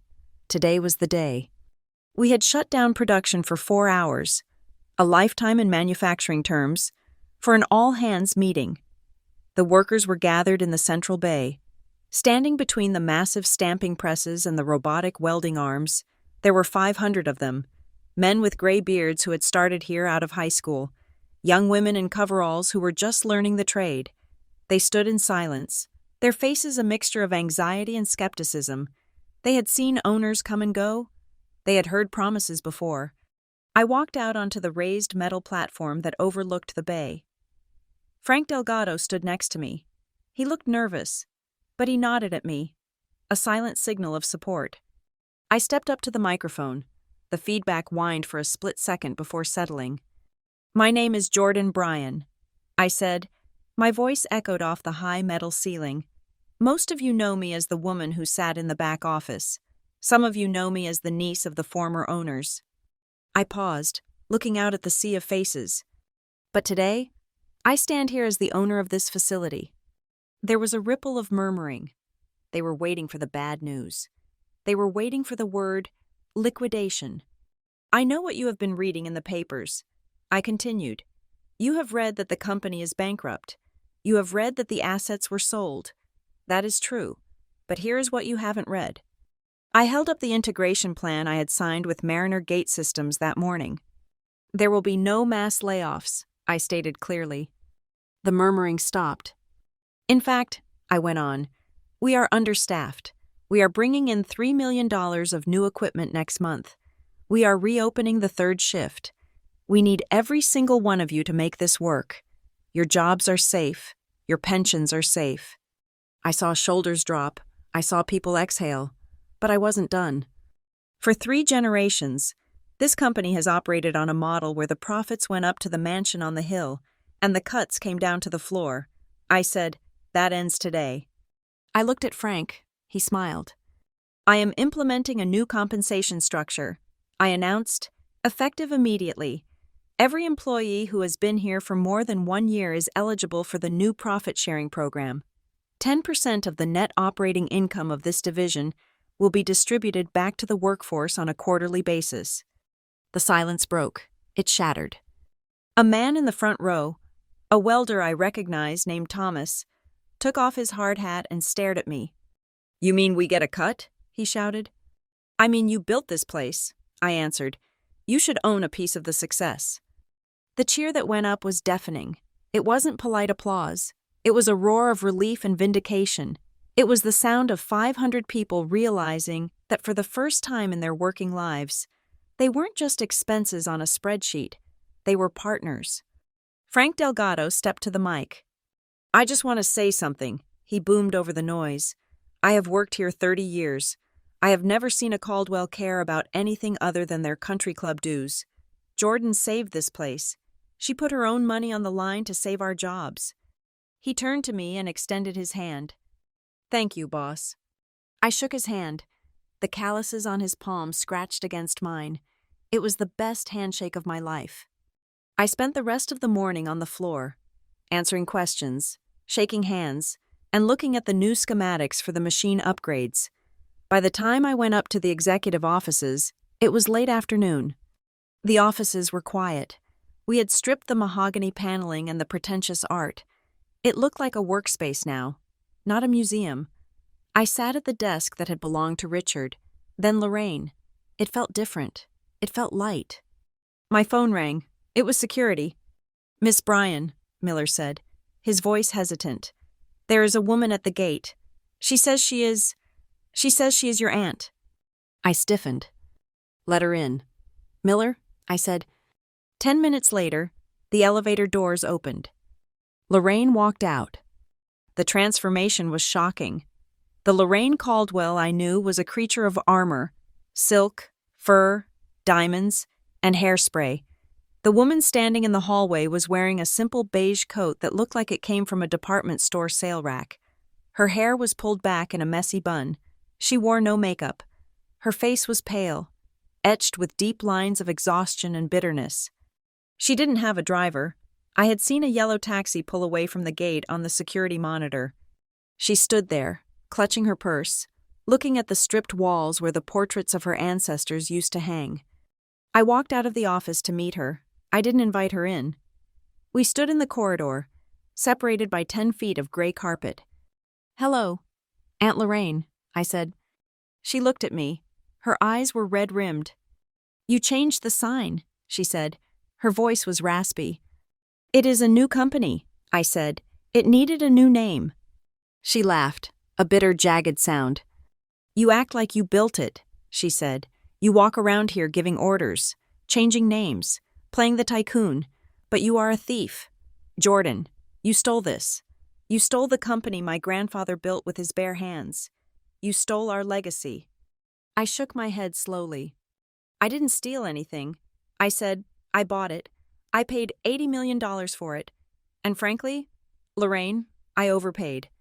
She took a step toward me, her face twisting in anger. "You manipulated the court. You humiliated us. We are ruined. Jordan, do you know what that feels like? The bank took the cars yesterday. They are coming for the house next week. We have nothing. Evan is sleeping on a friend's couch. Mara can't show her face in town. You did this. You destroyed your own family." I walked past her to the floor-to-ceiling glass wall that looked down onto the factory floor. "Come here," I said. She didn't move. "Come here, Lorraine," I repeated. She walked over slowly, as if the floor were made of glass. She stood next to me and looked down. Below us, the factory was humming. The sparks from the welding robots showered down like fireworks. Forklifts zipped back and forth. 500 people were working, earning a living, building something real. "You talk about your grandfather building this with his bare hands." I said, "That is a myth. Lorraine, your grandfather provided the capital. These people built it." I pointed to a group of men adjusting a press. "That is the legacy," I said. "Not the portraits in the hallway, not the summer house in the Hamptons, not the pearls you used to wear. The legacy is the work, and you forgot that. You thought the legacy was the money you could squeeze out of it to buy things that made you feel superior." Lorraine gripped the railing. "I was protecting the family name," she whispered. "You were protecting your ego," I corrected. I turned to face her. "Do you remember Christmas Eve?" I asked. She flinched. "Do you remember what you said to me at that table?" I asked. "You raised your glass. You looked me in the eye, and you said, 'Inheritance is for real family, not for paper relatives.'" Lorraine looked down at her hands. "I was drunk," she muttered. "I was stressed." "You were honest," I said. "It was the most honest you have ever been. You told me exactly who I was to you. I was an accessory. I was a prop you used to feel charitable, but never an equal." I took a breath. "Well, you were right. Business is for the people who treat it with respect, and inheritance is for the people who deserve it. I earned this. Lorraine, I saved it 10 years ago, and I saved it again last week." Lorraine looked up at me. Her eyes were filled with tears, but this time, they weren't the manipulative tears of the courtroom. They were tears of defeat. "Margaret would be ashamed of you," she said. Her voice broke. "She loved this family. She would never have wanted you to leave us destitute. She would have wanted you to show mercy." I smiled sadly. "You keep bringing up Margaret like a shield," I said. "But you didn't know her. You only knew her money." I walked back to my desk and picked up a file. "Margaret told me something before she died." I said, "She told me that kindness without boundaries is just enabling. She told me to protect what is right, not to coddle what is cruel." I held out the file to Lorraine. "What is this?" she asked, staring at it. "It is a release," I said. She looked confused. "The court judgment gave me the right to pursue the deficiency." I explained, $18 million. I have the legal right to seize the rest of your personal assets. I can take your jewelry. I can garnish Evan's future wages. I can hunt you down for the rest of your life until every penny is paid." Lorraine went pale. She knew this. It was the nightmare that had kept her awake for a week. "I am not going to do that," I said. She blinked. "What?" "I am forgiving the deficiency judgment," I said. I dropped the file on the small table between us. "I have instructed Noah to file a satisfaction of judgment with the court. The $18 million is written off. You lose the company, you lose the shares, and yes, the bank will probably take the mansion because you mortgaged it to the hilt before I even got involved. But I am not coming for the rest." Lorraine stared at me. She couldn't process it. She had come here expecting a fight, or to beg, but she hadn't expected this. "You keep your personal accounts," I said. "Whatever is left in them. You keep your jewelry. You keep your dignity. You get a clean slate. You can start over." "Why?" she whispered. She looked at me with genuine bewilderment. "After everything I said to you? After everything we did? Why would you let us off the hook? You have the power to destroy us completely." I looked at her. I looked at the woman who had made my childhood cold. I looked at the woman who had mocked me, excluded me, and tried to erase me. It would be so easy to crush her. It would feel righteous. But then I remembered the worker, Thomas, cheering on the factory floor. I remembered Frank's handshake. I remembered the feeling of building something rather than destroying it. "Because, Aunt Lorraine," I said softly. I stepped closer to her. "Because I don't want to be the kind of person you were to me." Lorraine recoiled as if I had slapped her. The words hit harder than any lawsuit. I wasn't defeating her with force. I was defeating her with character. I was showing her exactly what real family acted like, and the contrast was burning her alive. She stood there for a long moment, trembling. She looked at the file. She reached out and took it. She didn't say thank you. She couldn't. It would have shattered the last fragments of her pride. She turned and walked toward the elevator. She moved slowly, like an old woman. She didn't look back. The doors opened. She stepped in, and she was gone. I stood alone in the hallway. I didn't feel triumphant. I felt clean. The toxicity was flushed out of the system. I walked back to the glass wall. I stepped out onto the metal catwalk that ran above the factory floor. The heat from the machines rose up to meet me. The noise was loud, a symphony of grinding metal and hissing hydraulics. I looked down at the workers. I saw the sparks flying. I saw the future being built, one weld at a time. Lorraine had been wrong about everything. Blood didn't make a family. A name on a building didn't make a legacy. I put my hands on the railing and leaned forward, watching the shift change. The incoming crew was laughing, slapping backs, ready to work. I was Jordan Bryan. I was the paper relative, and I had finally found where I belonged. I smiled, and for the first time in my life, it reached my eyes. This was my family now. Thank you so much for listening to my story. Please let me know in the comments where you are listening from. I would love to hear from you, and do not forget to subscribe to Lila Revenge Stories, like the video, and hit the hype button to help this story reach more people.